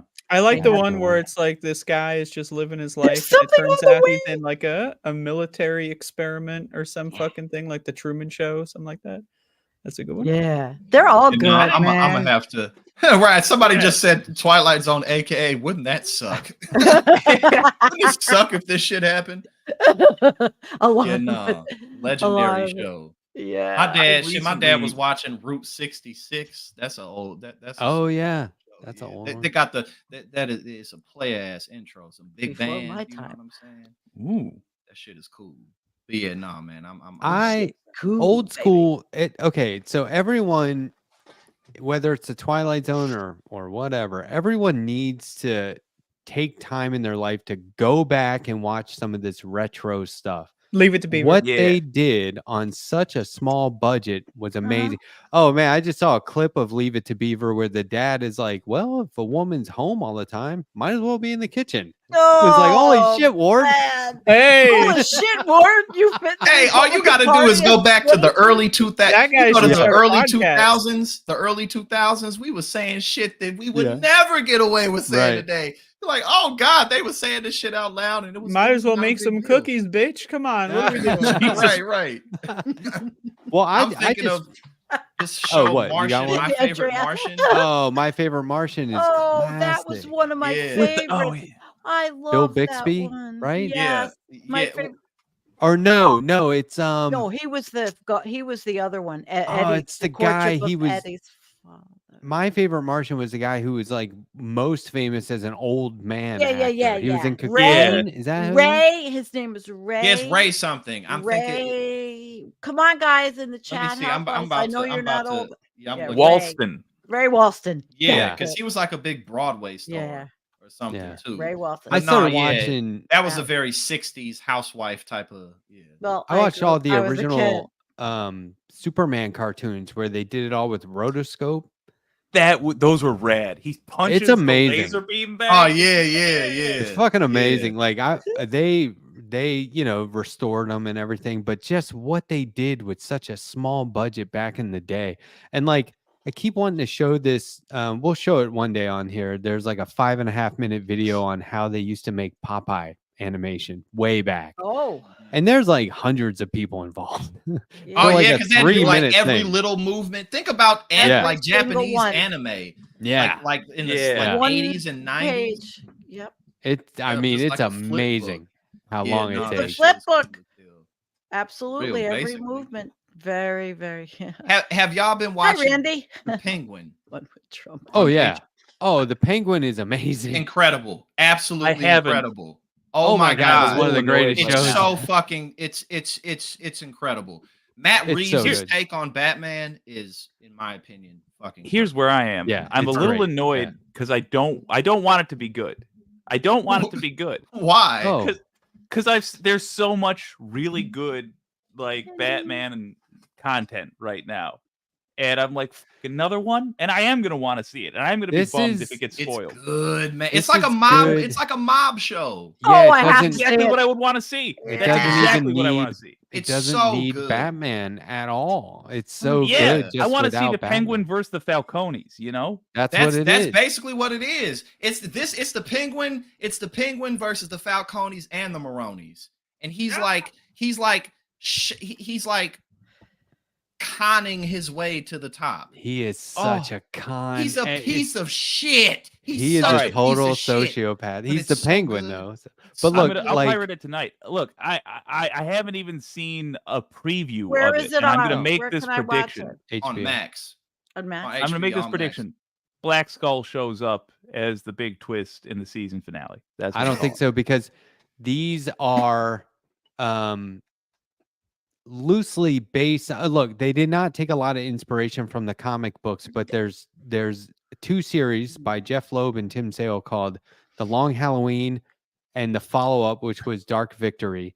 These are this is where the main gangster storyline comes from. It sort of started in Batman Year One and then came from these. And it Year one is So it's good. Two-Face. yeah, It's and not- those are heavy like villain, but no one villain.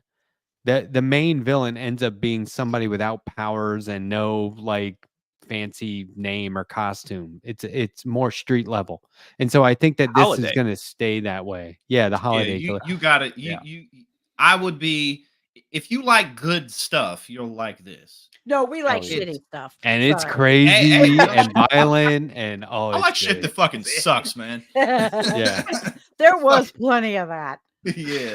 Yeah. But no, I Uh, was shitty TV. I really like the Batman, but no, when I started watching the Penguin, I was like, this Yeah, is- I thought Okay, I guess I'm gonna have Robert to watch it. Pattinson as Batman was going to yeah, be I thought that like- was gonna. Yeah, I didn't think that What? was gonna, but he nailed it.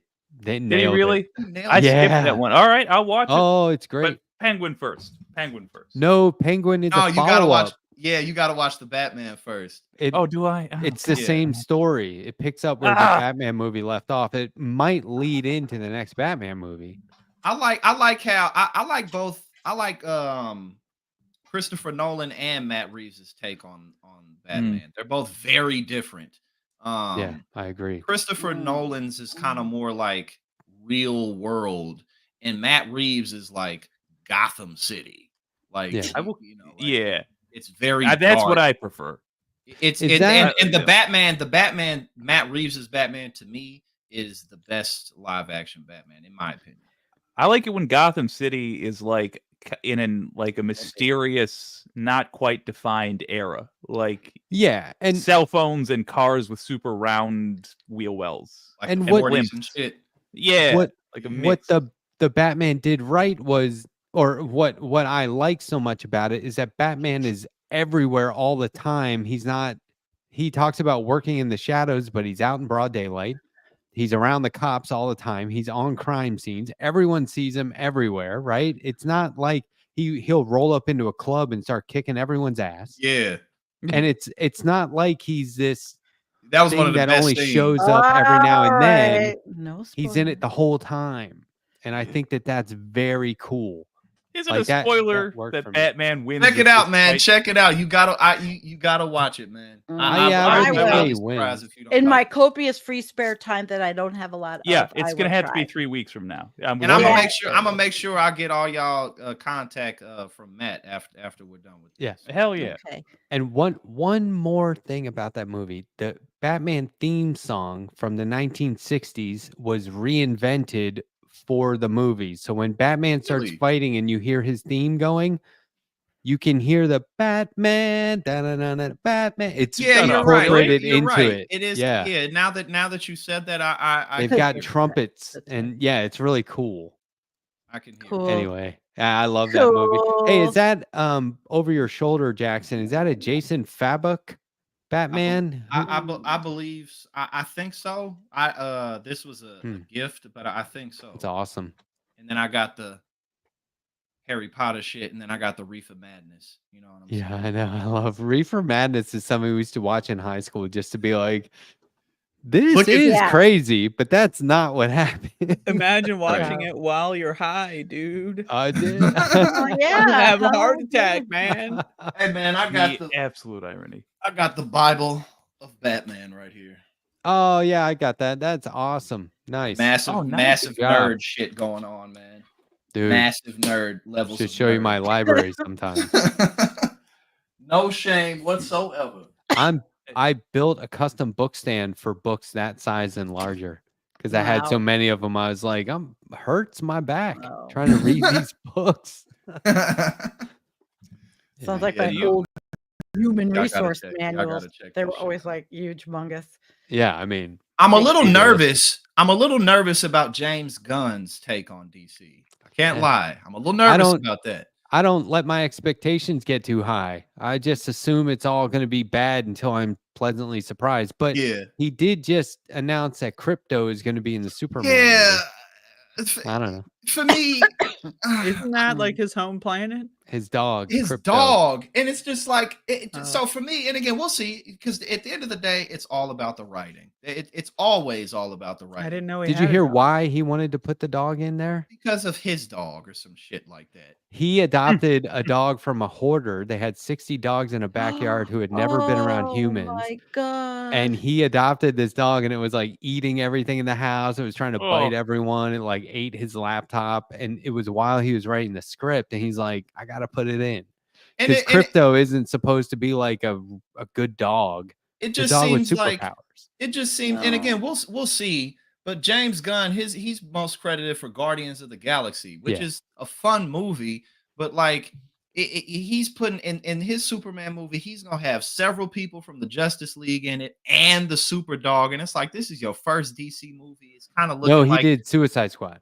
Oh, and Suicide Squad. But it seems like he's like, all right, we're just gonna put everybody in the movie, and then Yeah. like that's I- kind of like the Marvel approach. I could be wrong, but when Yeah. I saw that he gonna put it's gonna be a dog with superpowers in this shit, man. I think Do you?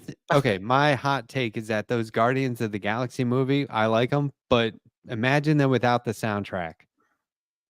Oh yeah, They're just Yeah. shitty Well, movies. I mean, again, I Just- think they're fine movies. It just doesn't. It just I don't know. We'll see. But it just seems Yeah. like it would be Alright. better for your first debut. Just tell a Superman story. Don't tell a Superman and Green Lantern and Hawkgirl and this Yeah. and the dog and. But we'll see. Or just tell a HBO. dog story. Screw. The I would like to Superman. see. Right, exactly. Just make a crypto movie. There's Sure. a question for Jackson. Jackson, have you ever watched No Woman Beyond This Point yet? I already know who asked that. Libby. Did Libby Libby. ask that? Yes. Yes, I she knew it was did. Libby. She's been trying to get me to watch that for like a year. She's But on no my men- chat. I'm Oh, so men happy. beyond this point. Libby. Yeah, man, it's a documentary. I need to watch it. That's hilarious. Right. As You soon as you realize- asked that, I knew it was her. I asked You Libby. did a scene she- from in real life just now. You did a scene from Black Dynamite. That was amazing. I didn't even I don't even have realize to it. check who that was. God damn it. It was Libby, baby. Yeah. HBO is also doing a Green Lantern show. Just throwing that out there. Oh. Hal I Jordan, could isn't dig it? Is that, it Hal actually. Jordan? Is it Yeah, that they one? just Better they be. just cast what's the guy's name? Kyle Parker Or John something like Stewart. that? Just not Kyle. They're making Rayner. him older. My John subscription's Stewart's gonna in be it, yeah. up. Oh no, it's Okay. John Stewart, not Hal Jordan. It's John both, Stewart. yeah. But Hal Both? Jordan's an older actor, so it's a guy from Friday Night Lights. He's older now, so I'm thinking That's maybe not- they're gonna have one segueing out and the new guy coming in. I don't- Dude, I hope it's like full on. I'm sorry. Let's be honest, gals. I hope it's full on post Parallax storyline. That would be rad. Maybe it's written by Tom King, who's very successful, one of my favorite comic book writers, and the guy who did the most recent season of True Detective, Oh. Yo. the I one just- that took I place in started Arctic. I've heard watching it's all that good. shit. Oh, I started good. watching all that. The true first crime season of True Detective is this good. year. If you like the Definitely. I think first season of True Detective, check out oh, now I'm forgetting what it's called. The Red Riding trilogy. That's what it's kind of based off. There's 3 90-minute like TV movies from the BBC that are based on a series of books. It's called the Red Riding trilogy. Fascinating. But if you like season 1 of Oh. True Detective, check that out. Were I think you I've- a little sad when Henry Cavill was no longer the Superman? Yeah, I thought he was good. I thought he was a Really perfect good. Superman. Yeah. Yeah. I He really really like was. that stuff. But oh well. I mean, it's like to me, it's like when comic books change the writer and artist. It's gotta roll with it. Yeah. Like, they just change everything. This is gonna be all new. Oh well. I still Yeah. have the old stuff. James Bond did us such a favor. Like they Yeah, they that- demonstrated you can change the lead actor. It's fine. It's Very all true. fine. Very true. True. Very true. Because I remember when Casino Royale came out. Man, that shit was so damn cool when it was all on the Yeah. scaffoldings and shit. That was a hell of a Yeah. scene because that was Daniel Craig. That was his first. Yeah. Yeah. His first. Yeah. Who's doing it now? Didn't they already choose somebody? Oh, I don't know. I think they did, or I don't know. I feel like maybe I saw. It's gotta All right, be well, time. I gotta But tell you Pierce guys, Brosnan though. He's the I think I'm gonna be the first one leaving tonight. Okay, Sandy. Well, Have a good I one. have fucking- Goddamn. Jackson, I enjoyed it. My chat, you can all stay. I can't sit. My neck hurts. It's been a pleasure, Jackson. Yes, Sandy. And Everyone- again, I'm gonna get everybody's contact, and I'm gonna reach Cool. out. So we definitely. It's. need to I make- think it's make all this- on our show notes too. Okay, cool. But you know, are you on Discord, Jackson? No, We are. but I soon will be. I'm at a place now where it's about time for me to start. doing Yeah, shit we like have We could put you on a group. You Letterhack never in have there. I got one. dragged there by my Jay- audience, Yeah. but I It's like not it. All good right, for you. everybody. Good night. I See ya, love you Sandy. All right, guys. Sandy. Have a good night. You're Bye, Have wonderful. a Sandy. great night, Sandy. See you, buddy. I'm tired. Bye. I like Discord. I think it is I call it a social media bunker. You have a lot more control over what happens there. You're not just Yeah. there aren't a bunch of fucking trolls and Nazis showing up in your feed, and there's no ads. It's I like it ad-free. it can become what you need it to be. And that's also Yeah. its downside, because if you're incompetent, like certain people I won't mention here, certain mustachioed people, it's difficult to learn. We but, do a lot of uh, coordinating you know, there. It does calls, it does texts, it has it's like an all-in-one. It's very Yeah. utilitarian. You can so I just bought the new Hellboy movie digitally. I can show Crooked that. Man? Yeah, it's great. It looks cool. They made that movie for 10 million, and And it's good. fucking good. Yeah, it's cool. I want to check. I want to check it out because it seems like they made it kind of just more like a bit less fantastical, more of like a just horror movie. Yep. Oh, exactly. It Yeah. takes place in the 50s or 59. It's straight out of the book. It's a literal adaptation. They did a very good job. But if I wanted to, I could show that on Discord and everyone could come And you won't watch get as many Called people as they piracy. wanted. It's another Interest. term. It's called Okay. piracy. Yeah, I could pirate that Yeah. for Yeah, you everyone could to watch. literally just stream it illegally on another platform could- and then we talk could Yeah, watch we could be Doctor cool as Who hell. every They night. can all hear you. Yeah. Right. We can break the law legally. Exactly. We could But watch no, Twilight do an that episode. sounds cool though because I want to do shit like have like streaming parties where we watch just cool There stuff. you Dude, go. if- Yeah. If Kamala Can't do wins, that if on you all go out and do your job and vote for this normal lady as opposed to the fascist, I will get a Mac subscription and I'll pirate the entirety of Gotham, and we'll watch it on my Discord. All right, shit, man. Well, go ahead and Yeah. everybody show up to the polls, do your thing. You know, we Yeah. looking good so far, but we got to We'll keep be this shit pirates. going. That's an Yeah. incentive. We got to keep it going. It'd be awesome. Are there any gamers in the chat? Are there gamers? Jackson, Oh, are what do you? you have a Doom wad Gamers coming in out? the show. I can't really call myself a big gamer. I play sometimes. When I do play, I play like Zelda and cool. like games like Super Smash Brothers. Yes. And yeah, like the classic shit. Like Super Smash is the best melee game ever. And then I still play what's that Star Wars game where you like I don't know why I'm Jedi blanking. Outcast. Yeah, all of those I played those. The Survivor, the Outcast. What's the Yeah. game where you can like pick? You can like be soldiers and then fight with like Oh, all the Battlefront. characters. Battlefront, yeah, Battlefront Yes. 2. That game is That that game game is is still cool as hell. Remember the Yes. original? Matt, I posted a link in the private chat. Remember the I'm gonna original announce Star something. Wars video game in the arcade where it's just like a green outline of a target and you got TIE Like you were in a fighters would show ship? up? I don't know. I remember. I'm sitting here thinking of Okay, I'm in this Doom world right now that you just posted. You want me to Yeah, show well, this, I Andrea? made a new Doom wad for Halloween. It's called Very talented. 3:33 Coolest damn a.m. friends. The and Mega Wad. It's scary. Yeah. You're gonna be scared shitless. That Christmas one was pretty scary.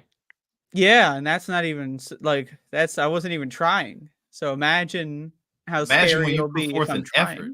Right. When you Yeah. put I think this forth an weekend effort. I'm gonna try to do an Andrea marathon stream. I I want got to hooked do on that game. Step penultimate. one, Did you really? installing? Nice. Yeah, so I don't play video games. The last one I ever played was like the first Doom when I was in high school. Oh And- shit.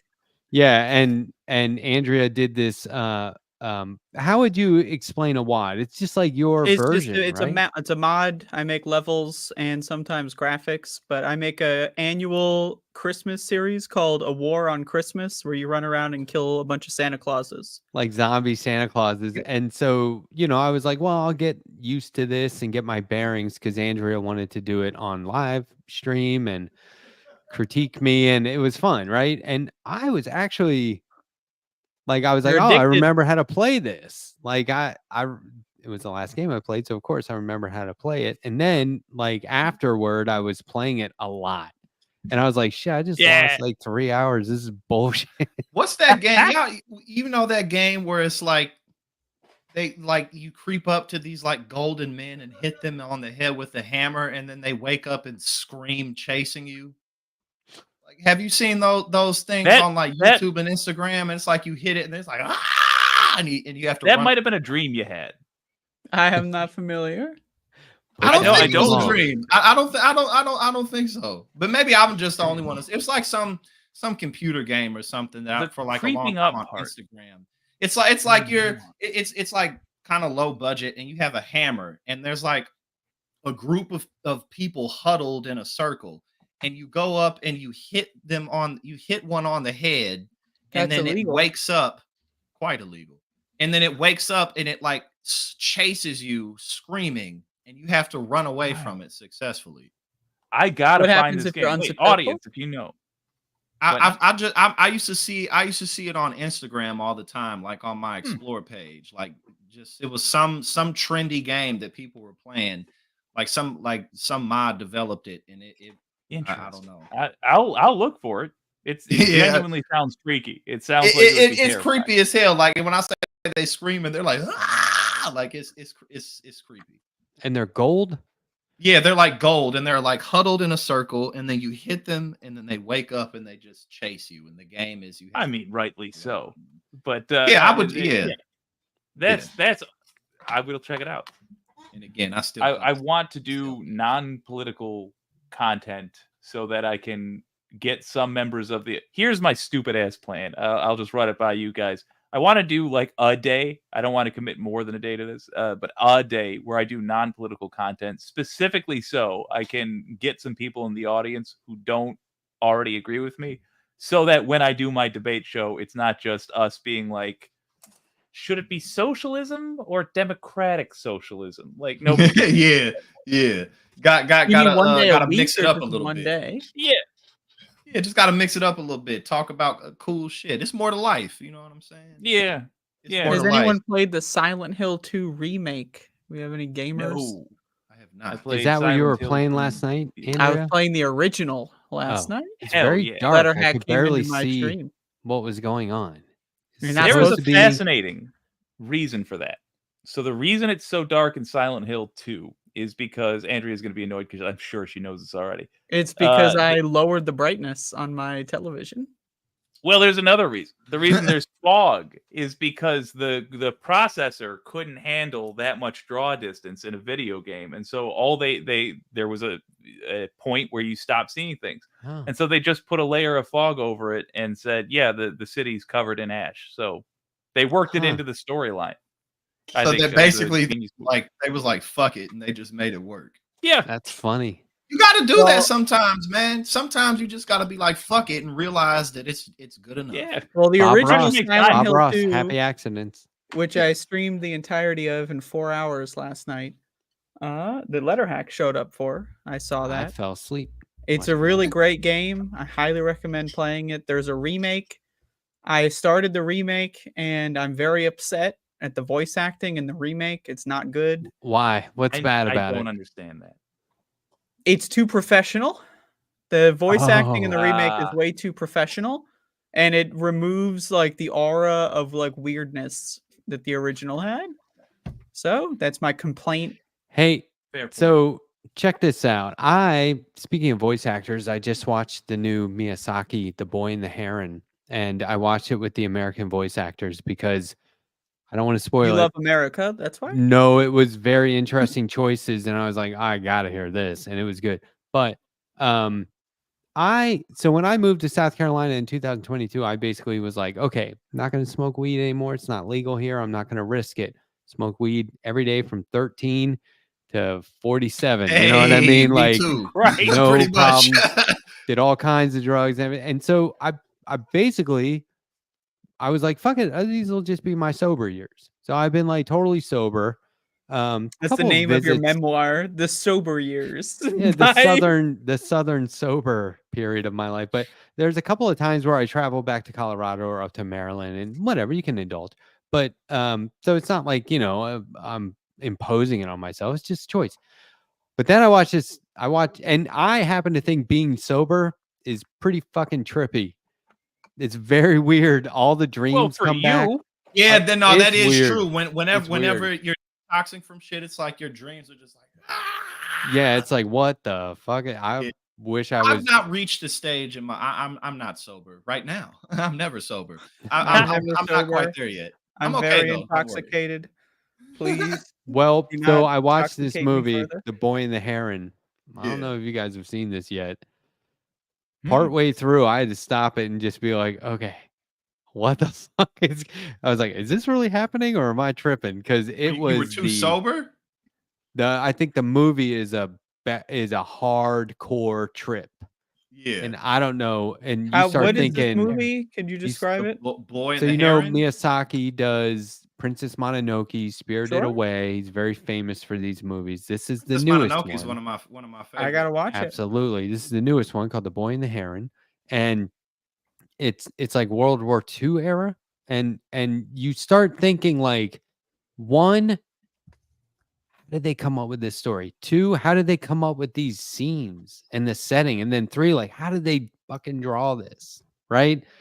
And so I was watching it just thinking like, oh, this will be the new one. I can't wait. It'll probably be my new favorite anime. And then I was just like, I don't know if I can finish this. It's just too much shit going on. I finished it, but at the end I was like, I don't know if I can ever watch that again. I'm It's like saw sticks.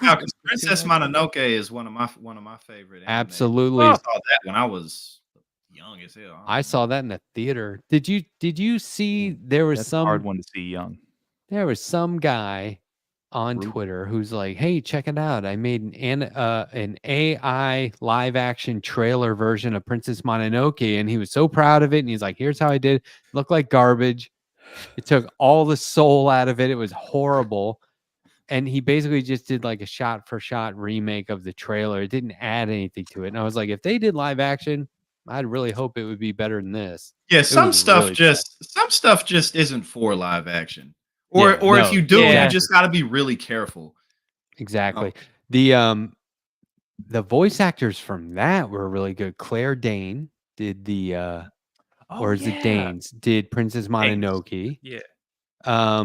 Agent Scully, what's her name? Always forget. She was the mother fine wolf. ass Gillian Anderson. Yeah. Anderson. Billy Crudup, Dr. Manhattan. That guy. He did the warrior. Anyway, I love that shit. But this new one, man, check it out if you haven't seen it. That sound because I'm not in my sober period, so maybe it's more perfect. You know, let the non-sober people watch this for you. We'll tell you how it is.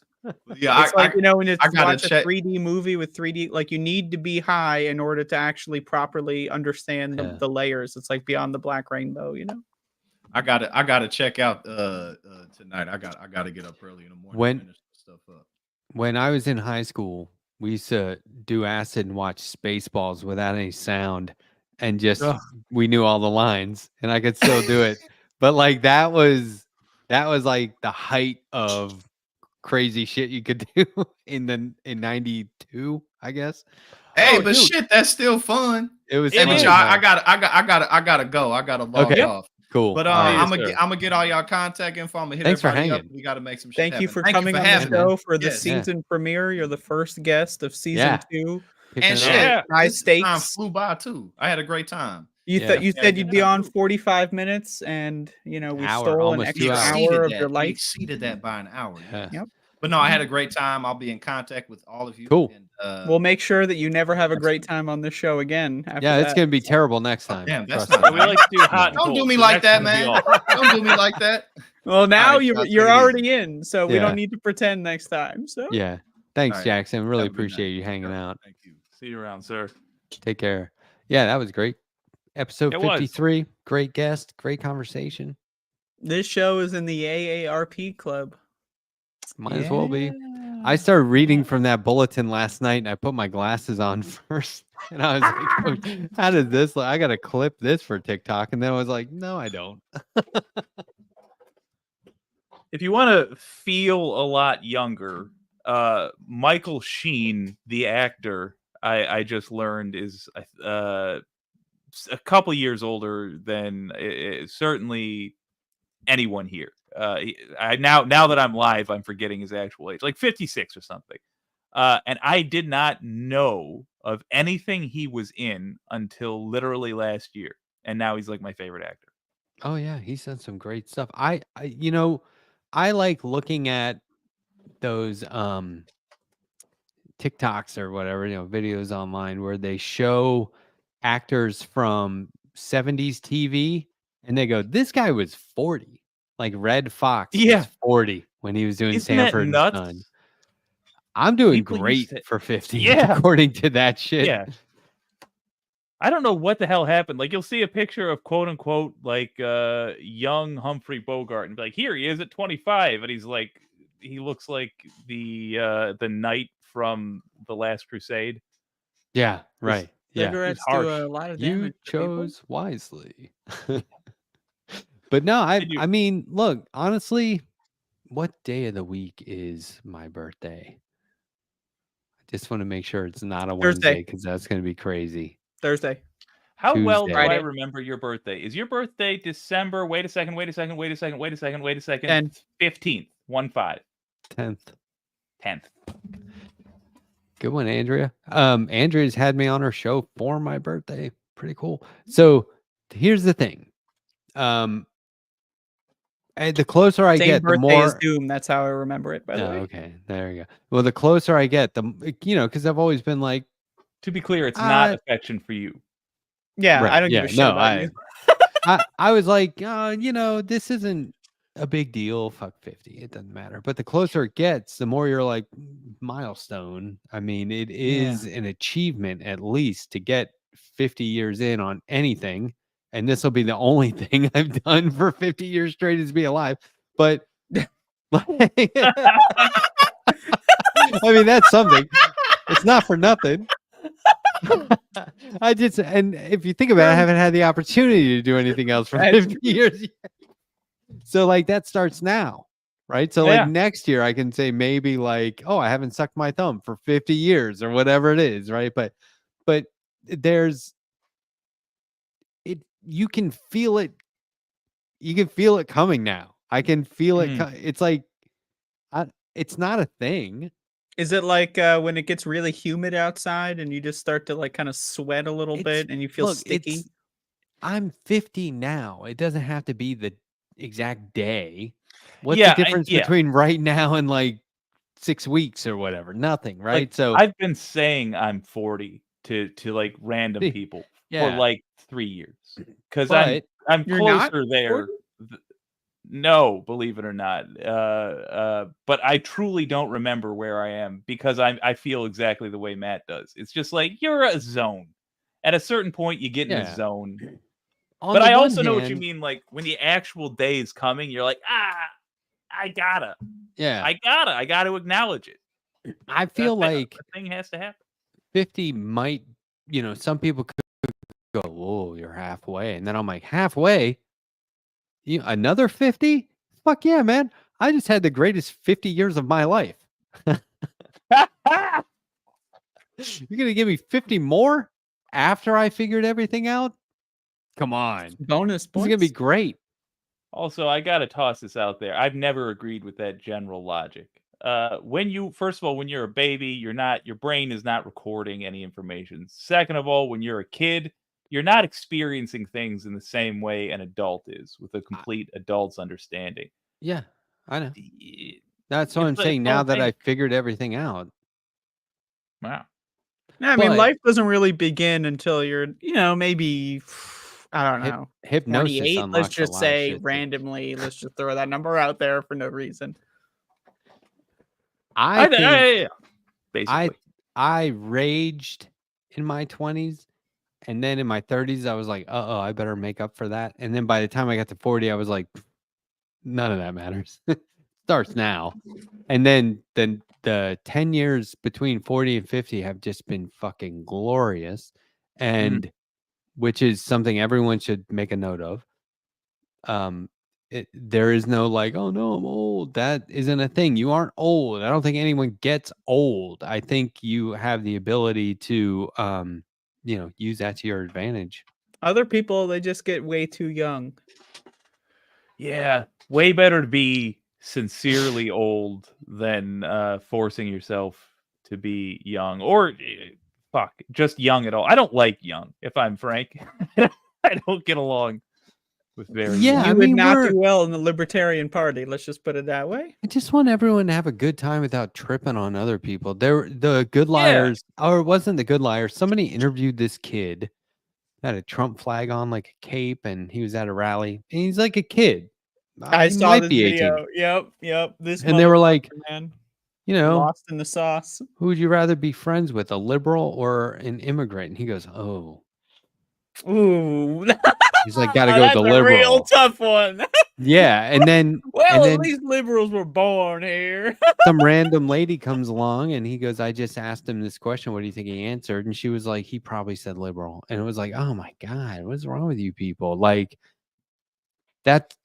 I hate the question. I get why you were asking him. It wasn't like a right winger talking to a right winger by any means, but like you're missing out on your youth.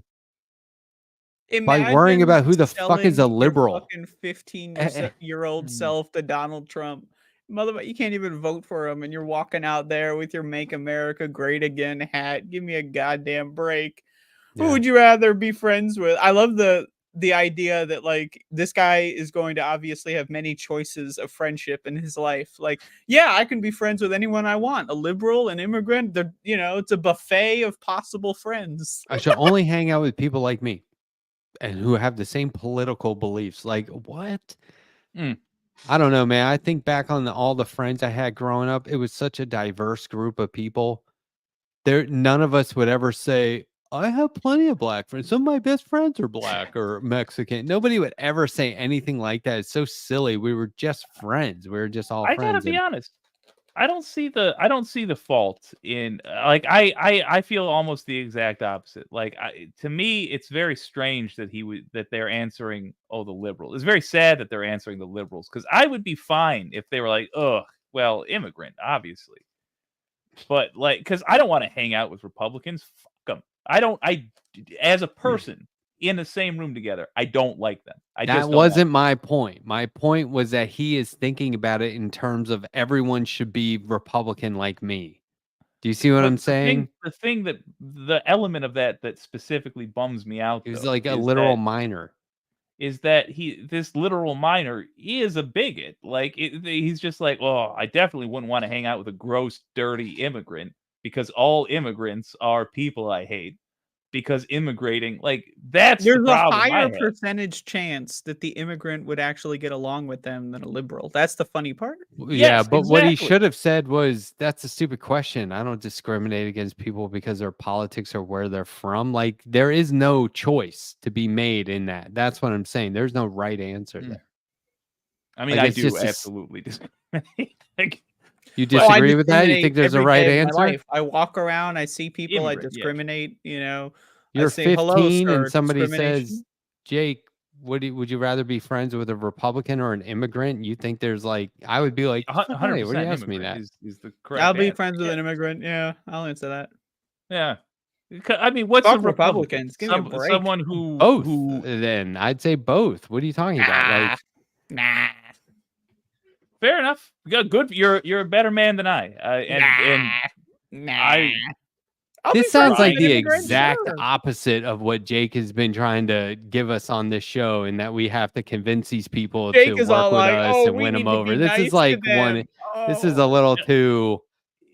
I'll be this guy this time. Podcast, but not when like the podcast is over. I don't want to be nice to them. I don't want them in my house. Get out of here. Oh yeah, it 100% aligns. I think that we have stated mutual interests, and I also think that we have unstated mutual interests. I think there's things that the left offers that the right will appreciate. I think we should be able to make a reasonable case, but like, are we going to hang out together? Even is the average show I do going to appeal to these people? Hell no. Because I can hang out with people who vote Republican as long as, or who are conservative, as long as they aren't total racist at the same time. And I think you can be without being racist, and politics doesn't come up. You talk about literally anything else. That's totally possible. You know what I mean? It's not like I would say you're Republican, fuck off.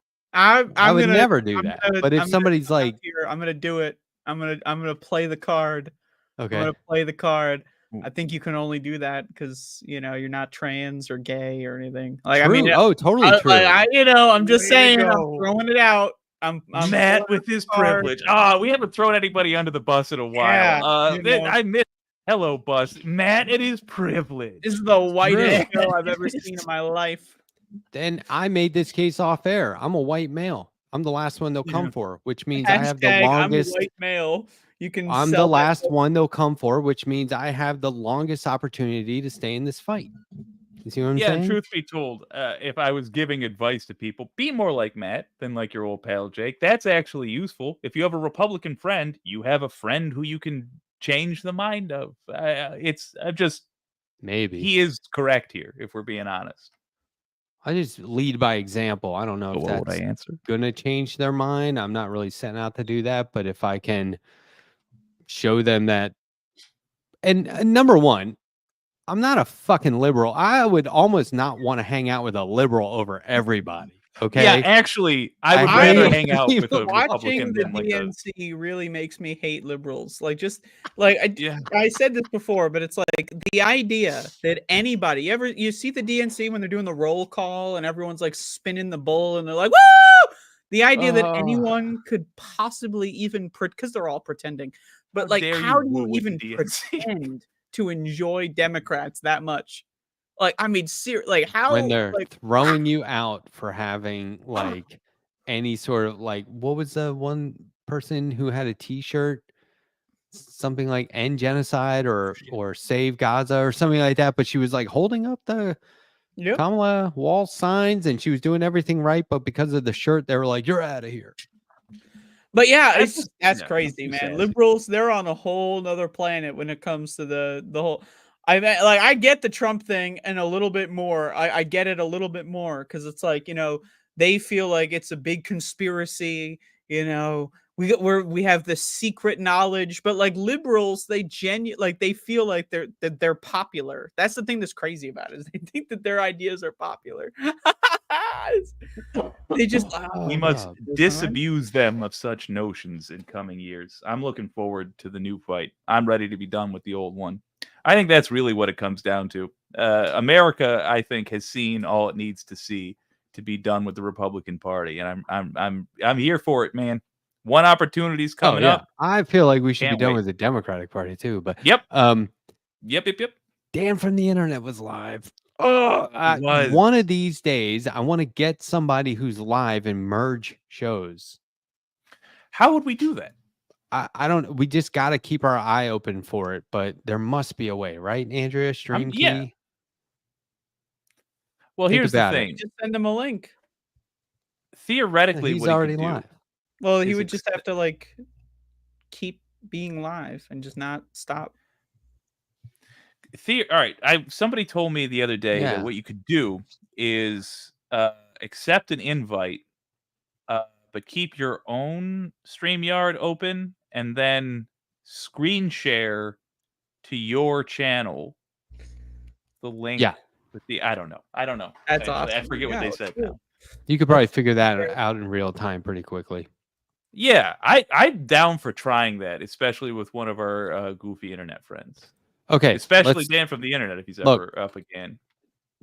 New to my chat, newly modded tonight. What are these people? No, Am I these people? I just want to explain because there was also someone in my chat saying, "Where's John from San Antonio?" Right? I don't know if that was the same person or not, but anyway, I think that as far as political typology, I fall on the spectrum as a progressive more often than not. What I am for is basic human rights for everyone in this country. Equity, equality, a livable wage, a meaningful job, health insurance, access to quality healthcare, that kind of stuff, free college, and mass incarceration. I think this is me being biased, but I think that a liberal would say, I want more government funded programs. Meaning, is there any transparency there? I think a liberal would say, vote blue no matter who, beat Trump. Well, without Trump, what are you fighting against? Are you fighting for anything? I think that's where liberals end up. I think that they aren't completely informed on what it means to be even a little further left. Does that make? Am I being unfair? The thing, I'm not a liberal either. the thing I'm closest, there's a lot of wind up for a small joke. The thing I'm closest to would be like a democratic socialist, which means I think that there should be some programs that we socialize that other countries already have, such as healthcare, whereas I think we should keep capitalism for most other things. But I want to expand what the government pays for. And a liberal all good, Jeff. thinks, for example, a liberal would be like, Yeah.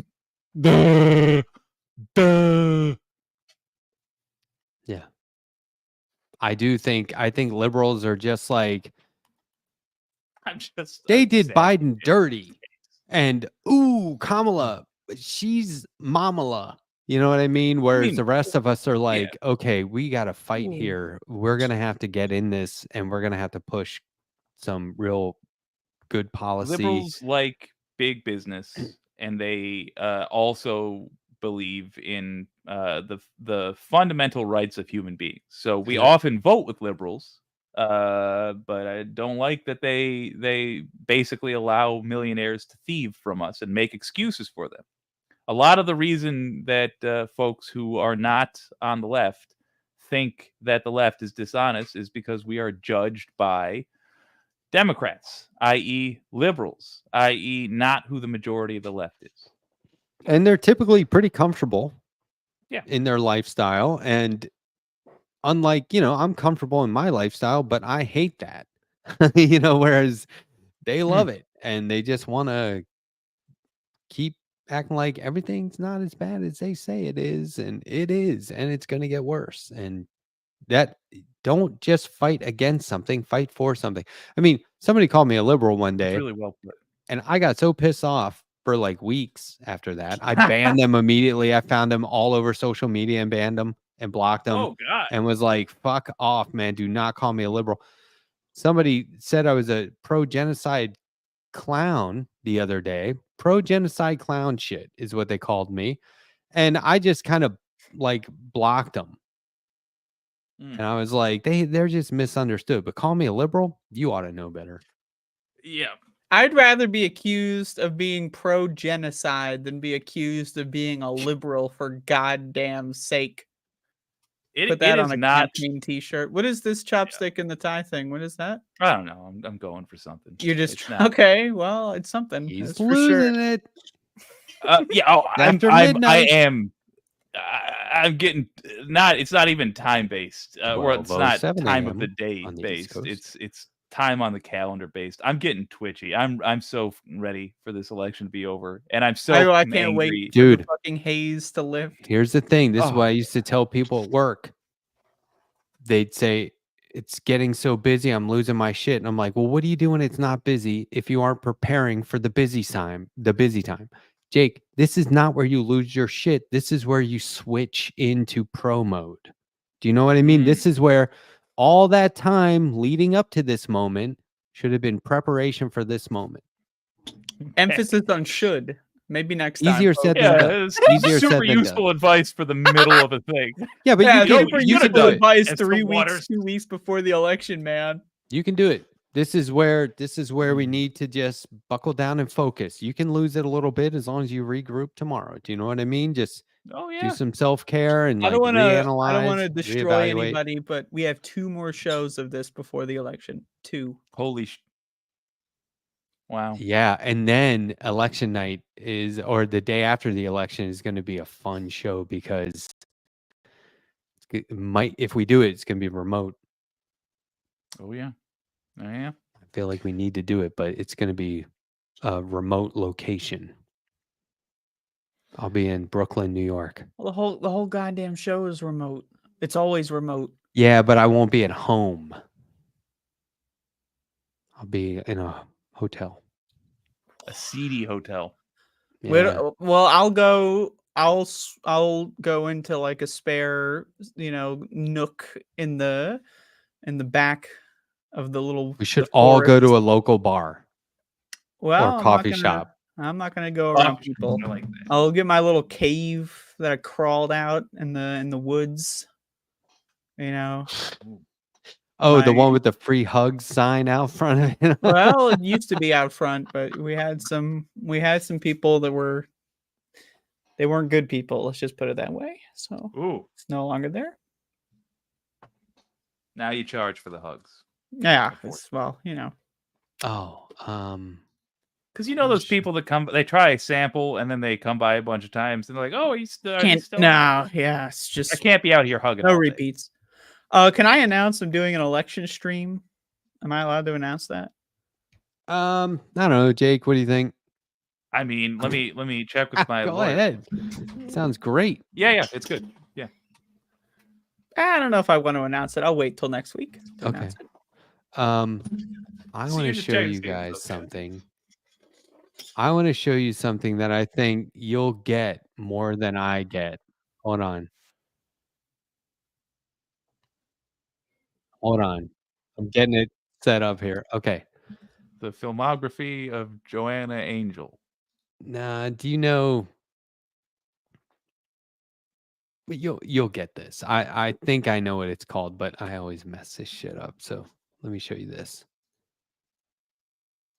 Yeah, just watch this. Oh, Have you seen this? Yeah. Yeah.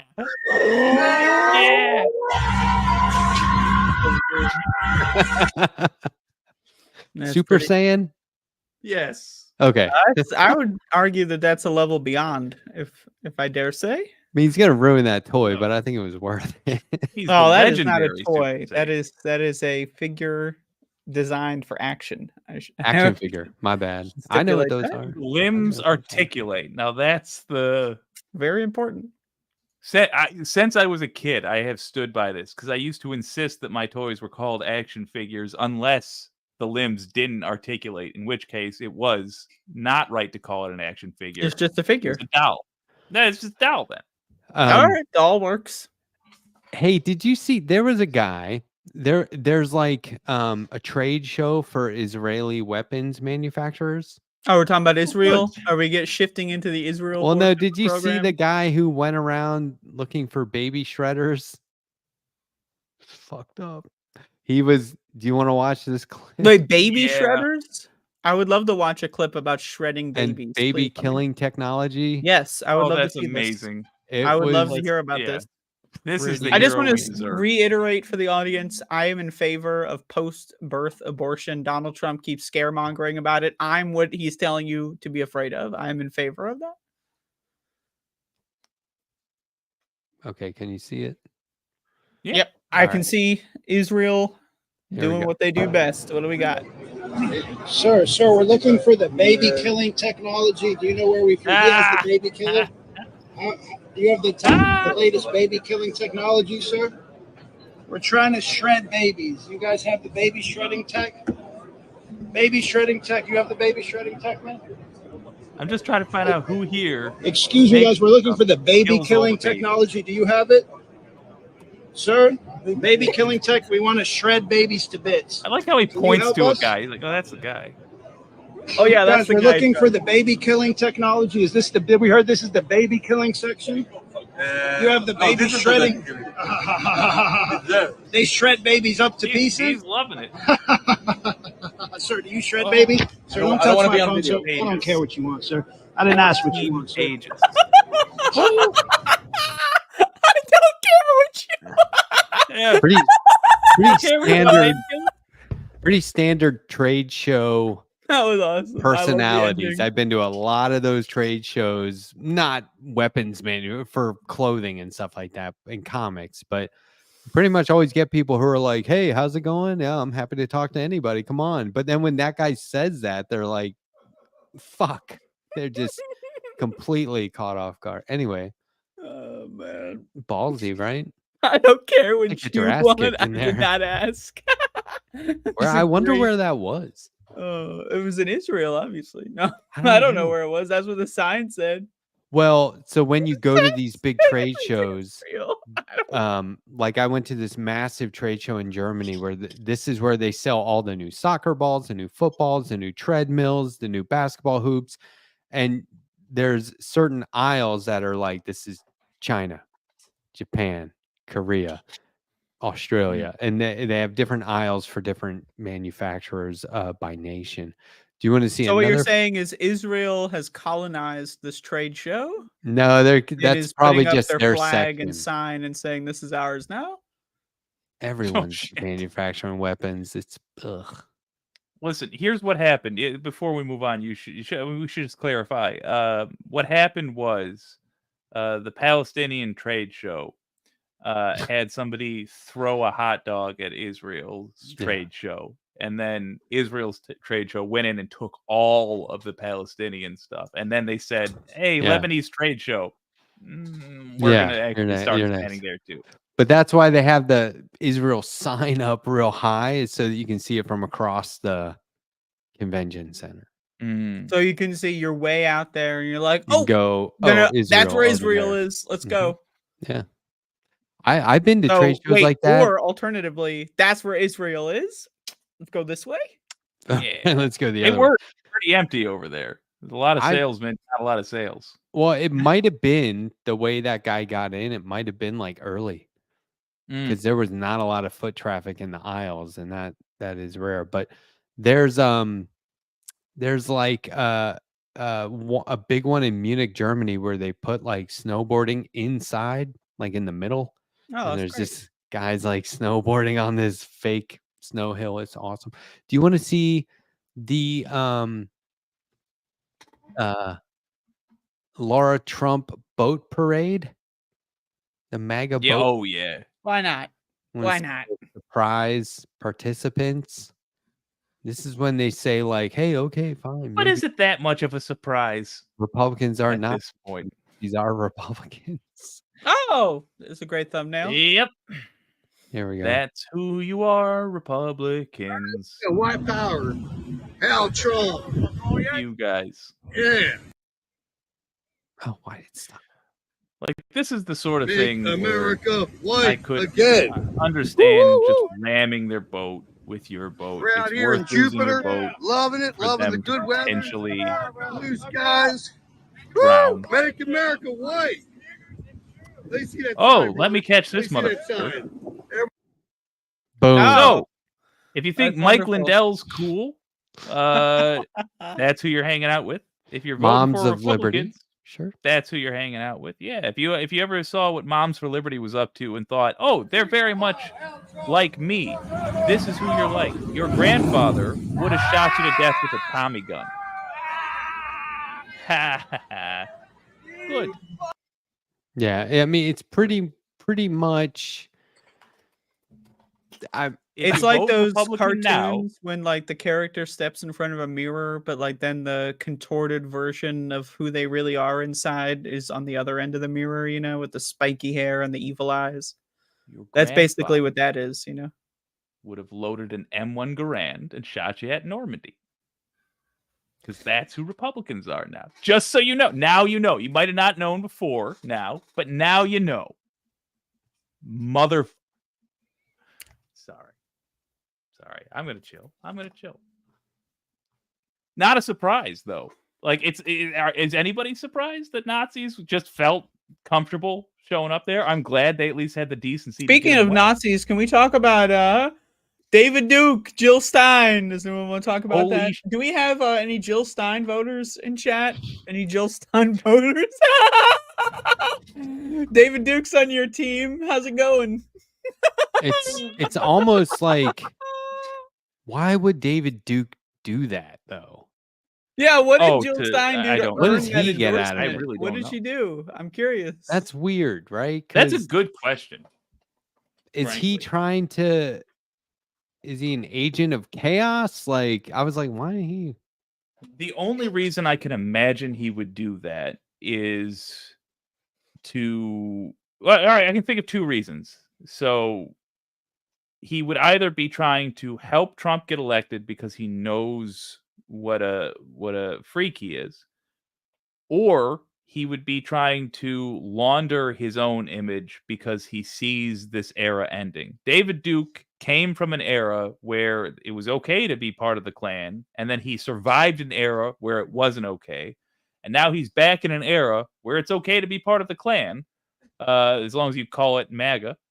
And now I'm hoping he's reading the tea leaves and saying, I better launder my image again. So that's my theory. Well, there's a bunch of Jill Stein guys. Hey, and I know everyone in the chat who, it's the Bernie Bros narrative. I know, hey, but I'm just saying, many people are saying there's a bunch of Jill Stein guys that are going like, hey, David Duke is not so bad. What did he do? They're so bad.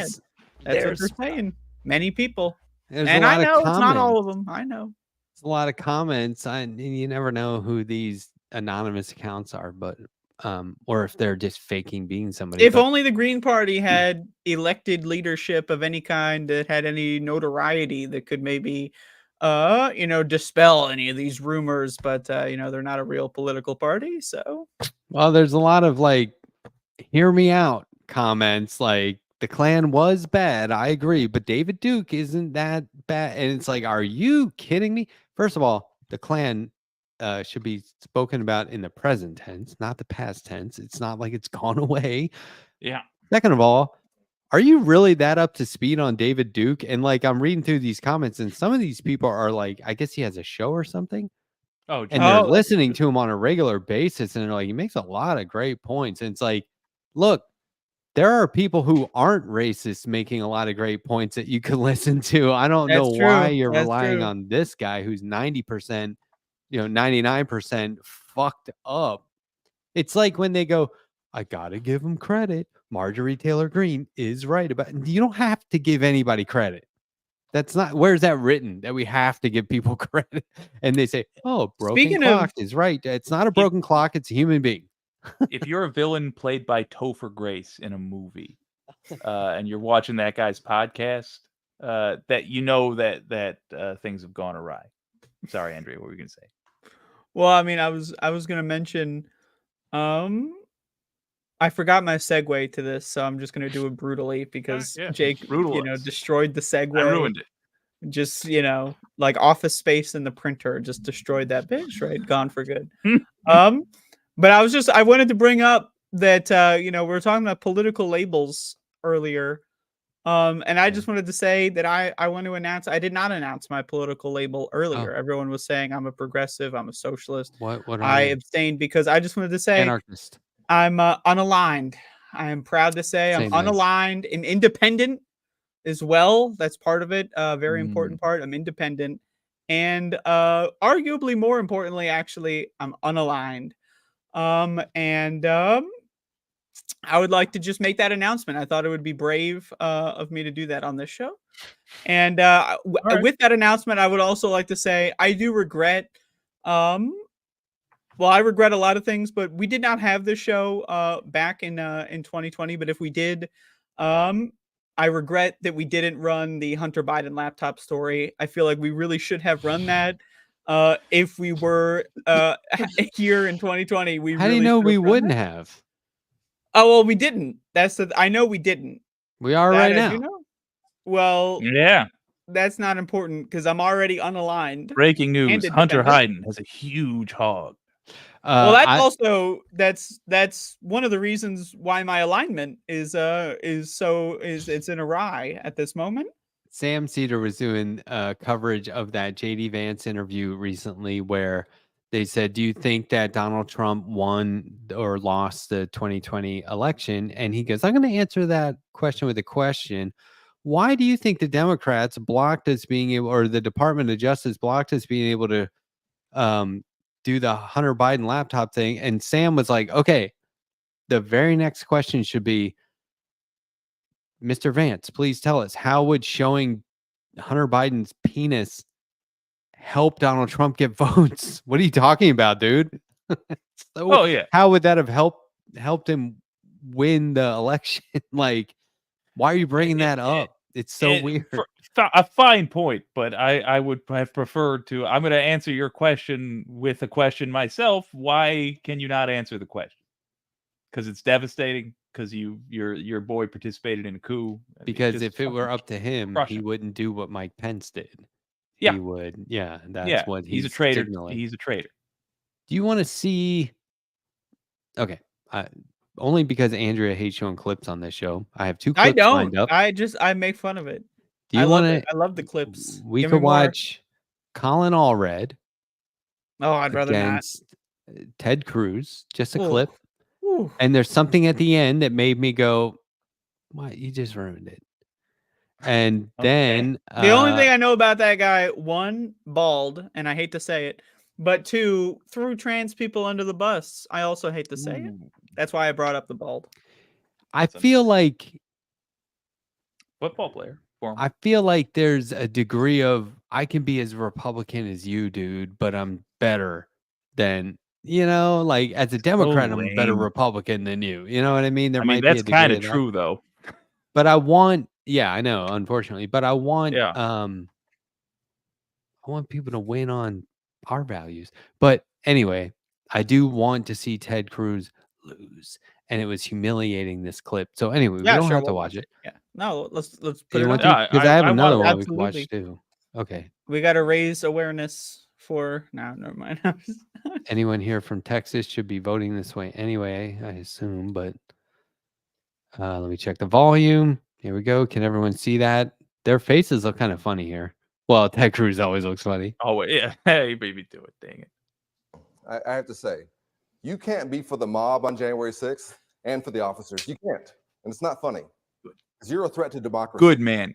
Sure. I was on the House floor when we went through the votes. I remember when you objected to the results in Arizona. Y'all at home might remember where you were on January 6th, what you were doing. I know where I was, and I know where he was. I remember when they told us to reach under our seats for these gas masks. I didn't know we had, because they had deployed tear gas in the rotunda. The officers locked all the doors. We barred the doors the president walks through to deliver the State of the Union with furniture that we usually use to hold paper. And I texted my wife, Allie, who was 7 months pregnant with our son, Cameron, and at home with our son, Jordan, who wasn't yet 2. Whatever happens, I love you. And I took off my suit jacket, and I was prepared to defend the House floor from the mob. At the same time, after he'd gone around the country lying about the election, after he'd been the architect of the attempt to overthrow that election, when that mob came, Senator Cruz was hiding in a supply closet. And that's okay. I don't want him to get hurt by the mob. I really don't. This election is his accountability. You cannot just be patriotic when your side wins. If for the first time in 250 years, this project of ours, this shared American project, that we did not have a peaceful transfer of power, the folks responsible have to be held accountable. That's why Liz Cheney has endorsed me, has got involved in this campaign, and is saying to Texans everywhere, do not put Ted Cruz back in a position of authority. The Liz Cheney thing at the end, it's like, hey, dude, you're doing pretty good. That broom closet line was pretty slick. Oh, that's why Liz Cheney endorsed me. Why is everyone bringing up Liz? Smart. She's not in. What'd you say? It's smart. Yes. Okay, dude. You're just being contrary now. That's not. Oh, okay, is it smart? Look at Jake. Look at Tell this. me why He it's grew out smart. the mustache just for this. He's gonna start twirling it right now. It's smart. Yeah. No, I went in the bathroom makes a lot of sense. and I covered my nose and I blew out as hard as I can. Just okay, to get real more quick, mustache to make real quick, Jake. Are you saying that there are people at home going, "How come no one's touted the Liz Cheney?" If he didn't, I would have. Oh shit! No, but I'm saying, are you saying saying that voters in Texas are like, why isn't anyone bringing up Liz Cheney? This is so wrong. I would vote for him if he would. No, I'm saying, not supposed to make you happy. Okay, I'm trying. It's Oh, not go about me. It's about Texas. I'm trying to figure out why he would bring up Liz Cheney in Texas running against Ted Cruz. What's the value to getting more votes, to garnering more votes on his side? Republicans who think they are reasonable. They're not because they're Republicans, but Republicans who think they are reasonable. There are a group of Republican voters who think MAGA is crazy, and they're right for that. And they saw January 6th, and they're like, oh, that's not cool. And you should be hammering home the fact that the Republicans running right now cannot coast off of the reputation of being a sane political party. They never were, but they had a reputation of being a sane political party. The Republicans running now are not that, and that case has to be made again and again. Liz Cheney made it very easy to make that case, and It came at no price. It's the only decent thing she's ever done in her whole life, as far as I'm concerned. Is stand And she against personally gets no concessions for it. I said that before. And so that it's just smart strategy. You okay, but you shave off Ted Cruz votes. Here's where I'm just gonna go in on you for a family second, that though. did steal an election. That's the thing, though. Yeah, I mean, these they're people are fucked embracing up. people that stole an election as a way to counter people that tried to steal an election. Doesn't really make any fucking sense to me. I don't know. So here's the thing, Jake. I feel like I never know where you're going to go with this, because on the one hand, we should be trying to win them over. On the other hand, fuck them. We can't be friends with them. And it's smart to reference Liz Cheney because we get their votes. This is where I feel These like are all internally completely consistent. We should be winning. No, but the I'm saying political obviously battle. I don't see that is Yeah, my point. but- So but- saying that doesn't help me But I've realize. said it. I've explained it before. I'll take another whack at it because I've done a poor job. Clearly, there's a difference between allying with someone politically and being their friend, or even being their entertainer, for that matter. I will certainly not be the last two with Republicans, and just because I can't, I'm not capable of it. It doesn't mean we don't necessarily align politically on some issues, and I would argue on some rather fundamental issues like whether or not the country we live in should be a democracy. And I think mixing those up is a real problem for any political party, but especially the left. We shouldn't be like, oh, I despise Liz Cheney, and so I must reject every gift she gives, you know? No, I'm not even saying that, because I don't know if it's not smart or smart for Kamala Harris to do it. I don't really care if she does it or not. At the end of that debate segment where he has clearly owned his opponent, he added that. And you think that is like a cherry on top? Because I think it's not valuable. Like, it's like, okay, dude. I mean, maybe they were talking about it already, and that's why he brought it up. I haven't seen the whole debate. He's trying to create a sound clip, basically, where he can take as many votes away from Ted Cruz as he possibly can. In just talking about it in terms of strategy, in that sound clip, I don't think he was trying to build votes for himself. He was trying to take them away from Cruz. So he's like, Cruz is a coward. Facts. Liz Cheney, who is as right as you get, doesn't support this guy. Facts. It's because all the through line there was because he's a traitor. Facts. He made that point, I thought, very well, and I thought that Liz Cheney was an appropriate mention at the end there, especially since the goal was to take away, really not even get them to vote for Allred, but get moderate Republicans to say, I'm not going out to vote today. Okay, I'm trying to think of a case where this would not be the same. Mike Lindell is like, you know what? I was fucking wrong. Trump is horrible. He tried to. Could I? He duped me.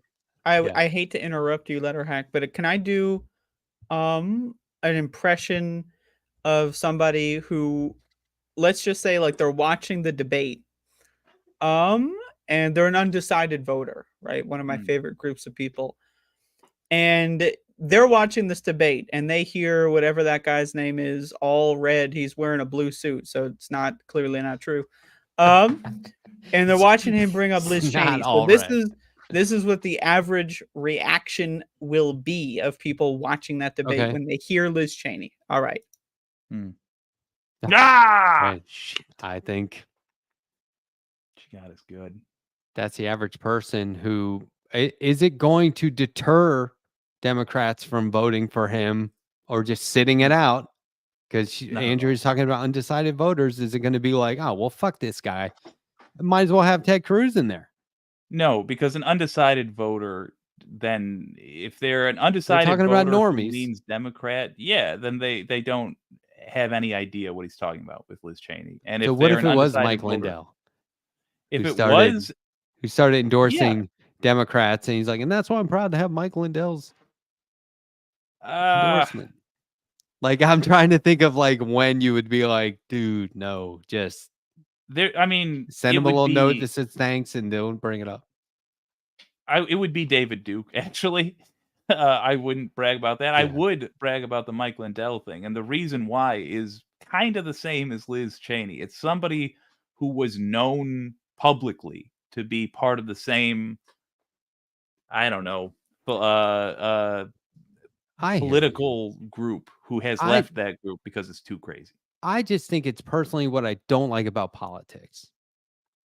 I wish that it was just a thing where everyone was trying to do the right thing and not create these like Yeah, fucking weird alliances that just drive home the fact that it's a small club and we're not in it, but we're supposed to vote for them. yeah. This era has got to end, and I think we're seeing the very end of it.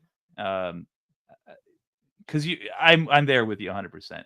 In a sane campaign, if Democrats weren't just relabeled Republicans, essentially slightly nicer Republicans, or at least in terms of packaging, then yeah, it would be like, why the fuck is Liz Cheney even a thing? But in this case, it is talking about an actual coup. Like One more we have question. to deal with this. One more Yeah. question for you.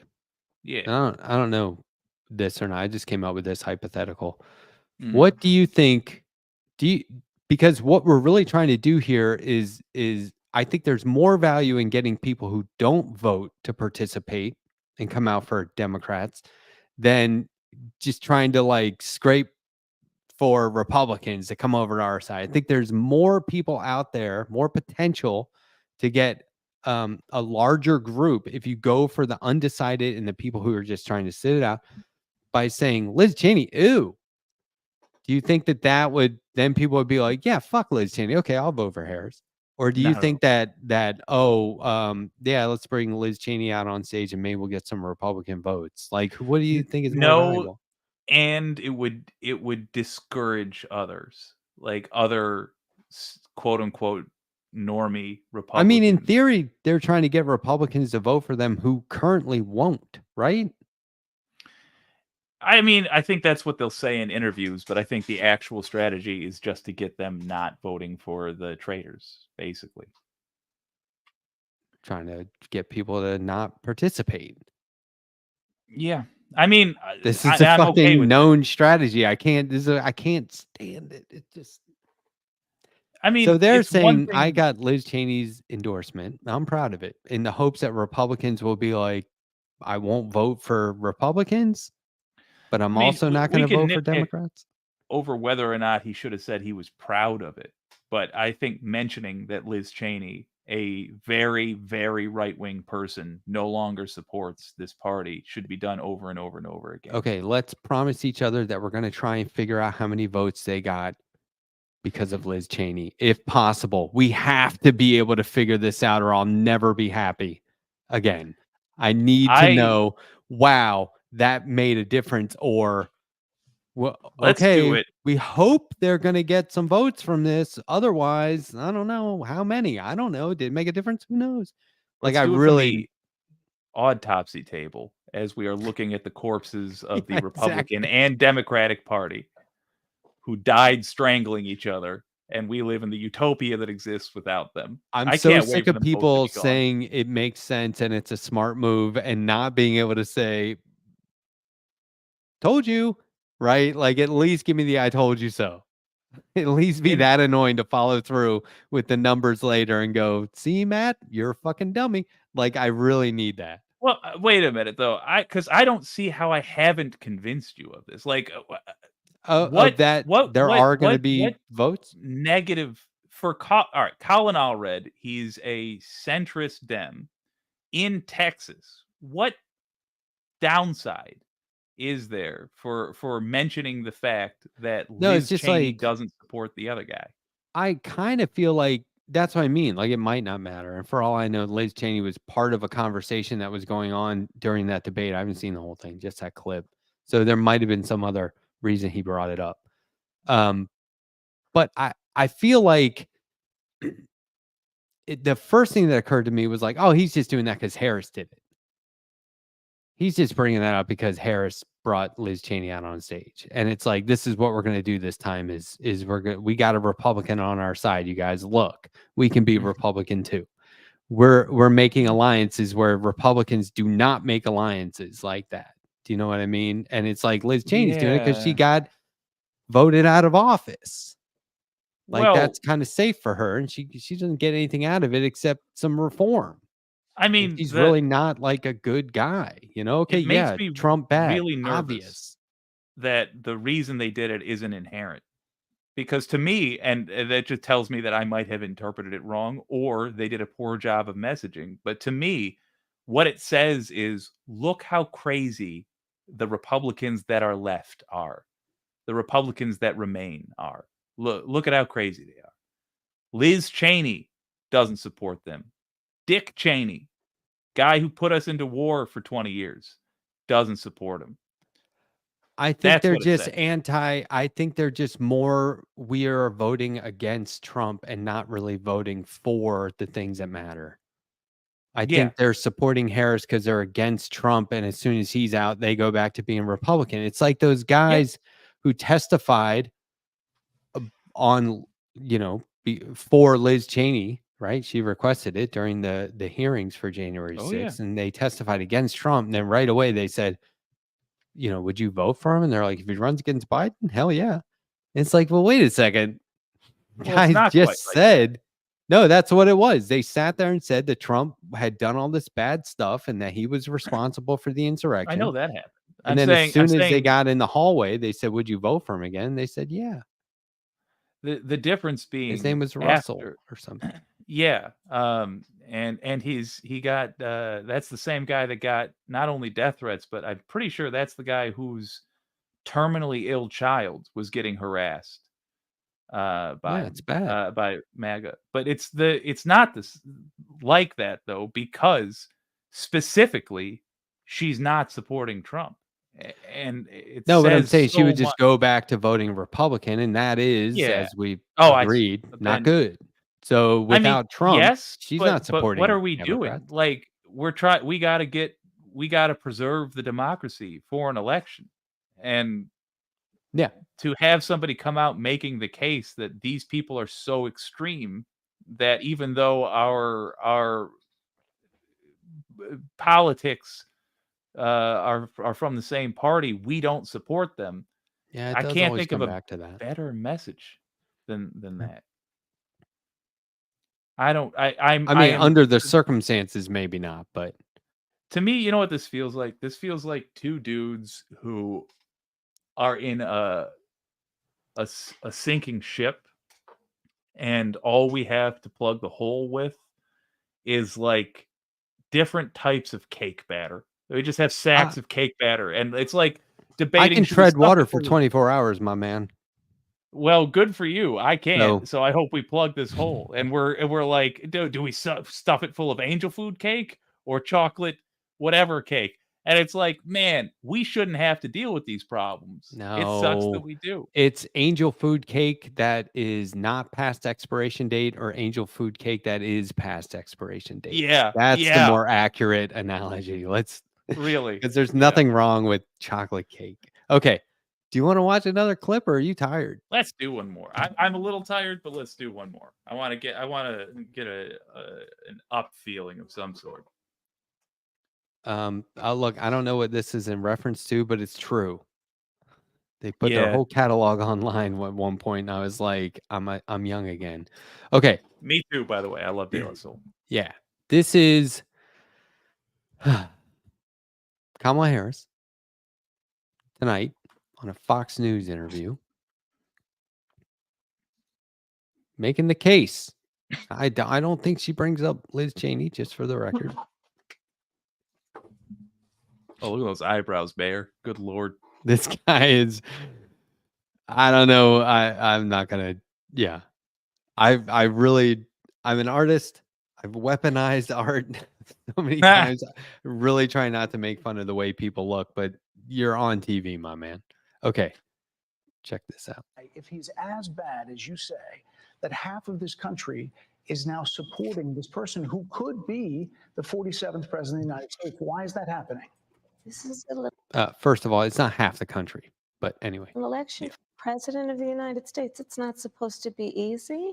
I know, but It's not supposed to be. It it is not supposed to be a So are cakewalk they for misguided, the anyone. 50%? Listen, Are they stupid? What oh is God, it? I would never say that about the American people. I In would. fact, if you listen to Donald Trump, if you watch any of his rallies, he's the one who tends to demean and belittle and diminish the American people. He's the one who talks about an enemy within, an enemy within, talking about the American people, suggesting he would turn the American Hell yeah. military on the American people. We asked that question to the former president today. Harris Faulkner had a town hall, and this is how he responded. I heard about that. They were saying I was like threatening. I'm not threatening anybody. They're the ones doing the threatening. They do phony investigations. I've been investigated more than Alphonse Capone. He was the greatest gangster. No, it's true. No, but think of it. It's called weaponization of government. It's a terrible thing. So, Brett, I'm sorry, and with all due respect, that clip was not what he has been saying about the enemy within that he has repeated when he's speaking about the American people. That's not what you just showed. he was asked about that. No, that's not what you just showed. In all fairness and respect to that you, was the question that we asked him. you didn't show that, and here's the bottom line. He has repeated it many times, and you and I both know that. And you and I both know. Boom. He has talked about turning the American military on the American people. He has talked about going after people who are engaged in peaceful protest. He has talked about locking people up because they disagree with him. This is a democracy. And in a democracy, the president of the United States, in the United States of America, Hell should yeah. be willing to be able to handle criticism without saying he'd lock people up for doing it. And this is what is at stake, which is why you have someone like the former chairman of the Joint Chiefs of Staff saying what Mark Milley has said about Donald Trump being a threat to the United States of America. He's quoted in the Bob Woodward book that way, yes. Let me ask. Yeah, he sure is. That Bob Woodward, man. I said on Twitter, he's like a secret agent who, instead of reporting back to his superiors, waits and puts it in a book for profit. Yes. It's like, can you please let people know this shit when it happens, dude? Real. You got to pick out a book cover first. What the fuck? Oh my God. It makes me appreciate Bernstein's role in the whole Nixon. He wasn't just smoking cigarettes, but like I think the way she answered that was, it just made me go, finally, right? Because I think so many people would just be like, well, this is what they're giving me to work with. No. Don't work with that shit. Don't go for that shit. They are whitewashing that guy. They're lowering the bar. They're protecting him, and they're trying to do it right to her face, and she did not stand for it. I thought that was good. I'll be as lefty as it gets here, as stereotypically lefty as it gets here. We got to find a way to get Fox News canceled. The FCC, I don't know how they're approving any licensing for this outfit, but Fox has got to go. No one is invalidated anymore. Yeah. No one is disqualified anymore. I heard you. Yeah. You were talking about Al Franken last night. Yeah. And I was like, yeah, the Democrats did that to him. They went at him and caused him to resign. And he was like, yeah, I fucked up. If he had waited a few months, it would have been like, no, those rules have been revised. No one fucks up anymore. Do what you want, basically. But to me, it's I wouldn't have watched, like, I'm not going to sit there and watch a Fox News interview. Mainly because I feel like it's just going to be frustrating bullshit. But if every Democrat handled themselves the way that she did in that interview, do you think that they would continue to platform them or host them for town halls and interviews and stuff? You know, I would say no. Like, my instinct is to say no, they wouldn't, because they'd be embarrassed. But Fox News is just, they do stuff like this so often, and they are in positions that would embarrass me so often, and they just keep on chugging. So I honestly don't know. My gut says no, they wouldn't, but remember the consequences. Remember the Bernie Sanders Fox News town hall? And Yeah. we were all like, here you go, dude. And for a few glorious moments there, we thought we had the antidote. To That's how Fox you News. do it, man. It is, but the problem is that you need to also have the politics to match. Because Bernie Sanders genuinely is trying to help everybody. He doesn't have to lie, so he can just go out there and spit. That's what I truth. mean. And Like I you'll know a never lot get- of people who ended up voting for Trump and now are just totally in the cult. But yeah, they were like, "Oh my God, Bernie just sounds like you can't argue with this stuff." And then they chose Hillary instead, and they were like, "I mean, I'm definitely voting for Trump after that," you know? And it was like, "Fuck, really blew it." But that Bernie Sanders town hall, I think, came after that anyway. But my point is, yeah, populist doesn't have to be a dirty word. not at all. Yeah, and Just when somebody who's making sense. I think that Jackson White earlier mentioned something which is valuable for us to chew on for a little bit here, which is that we got to get after the money. And I don't think it necessarily means that we have to make money personally, although, hey, give me money from your wallets, please. I would love money. But I do like, if you have a strong progressive platform, generally speaking, you're of the belief, you have a theory of how that helps pretty much everybody in the economy.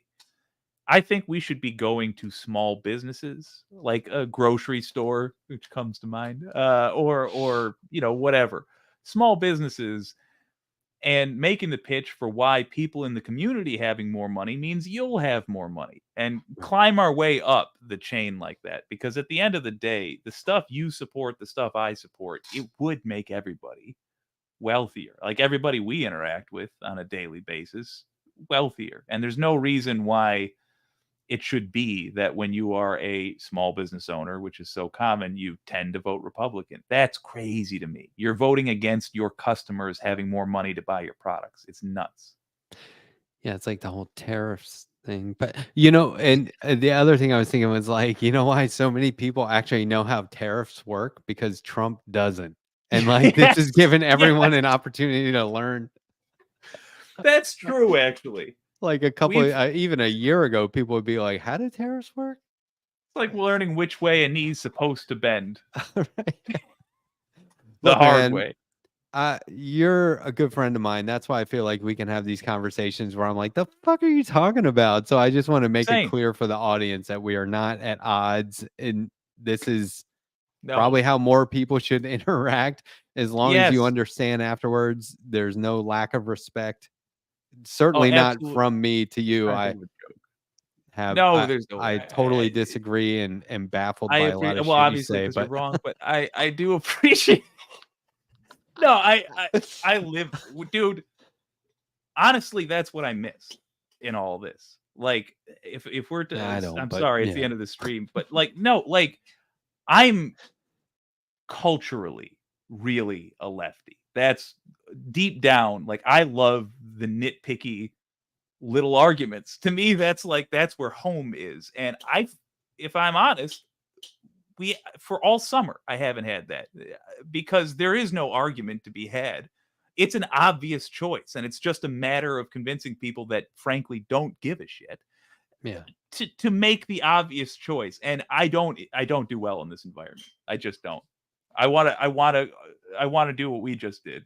I want to argue with lefties about the exact right policy and why, and we'll get back to it in a couple weeks. I just wish we were talking about it and it wasn't in terms of, well, don't forget, this would be the end of democracy if they didn't endorse or if they didn't accept that endorsement. You know what I mean? Like, it just kills the debate. What are we doing, America? The fuck? Hey, America, we made humans a species that fly.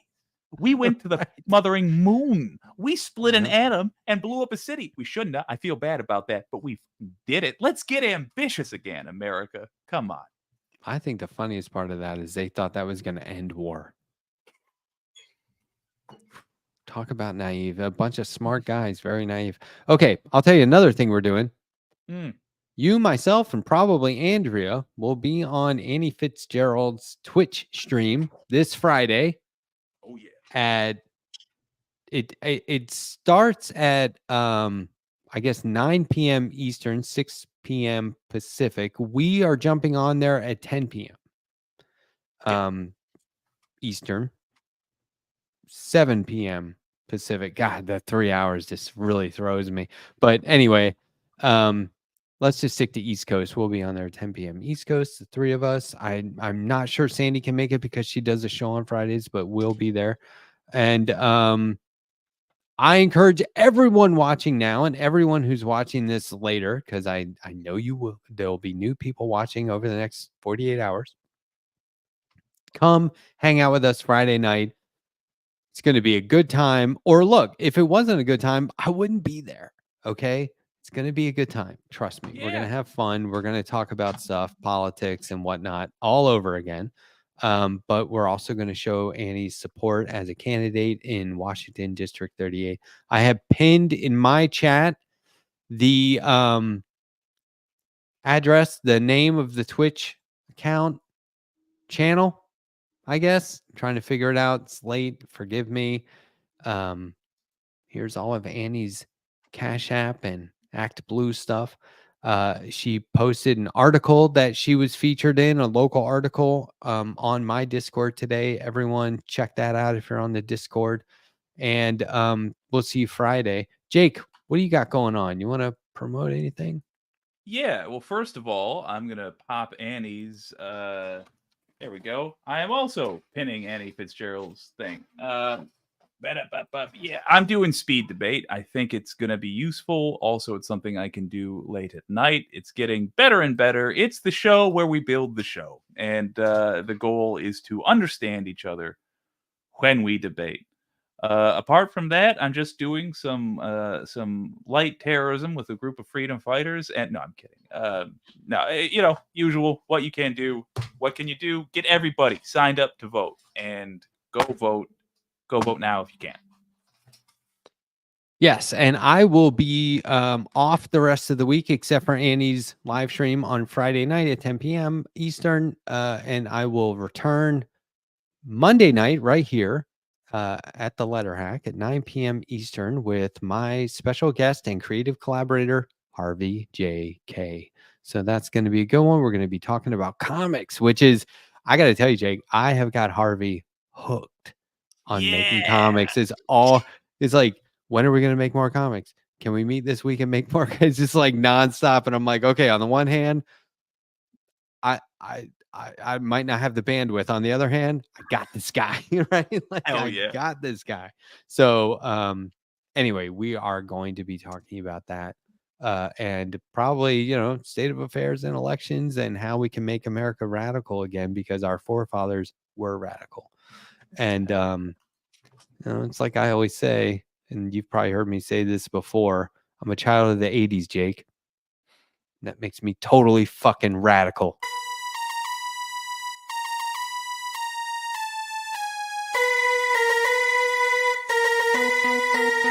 That's how you end.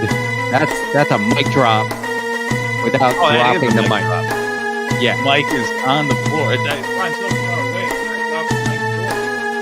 Right, and then the next thing you want to do, the next thing you don't want to do is keep talking into the mic, because that undoes. Yeah, it ruins the vibe. How did she know that my gut looms out from under my suit jacket? Son of a gun. I love how you're forever the iPad guy. Oh yeah, I might have to bring it back. Sandy's the tomato farmer. Is it just me, or did we get along really well with Jackson White? Oh yeah, Jackson White. He's that guy. Oh yeah, he is a great guy. Everyone's gonna get along with him. Just so chill. Yeah. Anyway, look, man. I'm worried that he'd be too cool, though. Well, maybe he'll rub off on you. Yeah, hopefully. Hey, I'll see you next time. Unrelated. I'll see you around. See you Friday.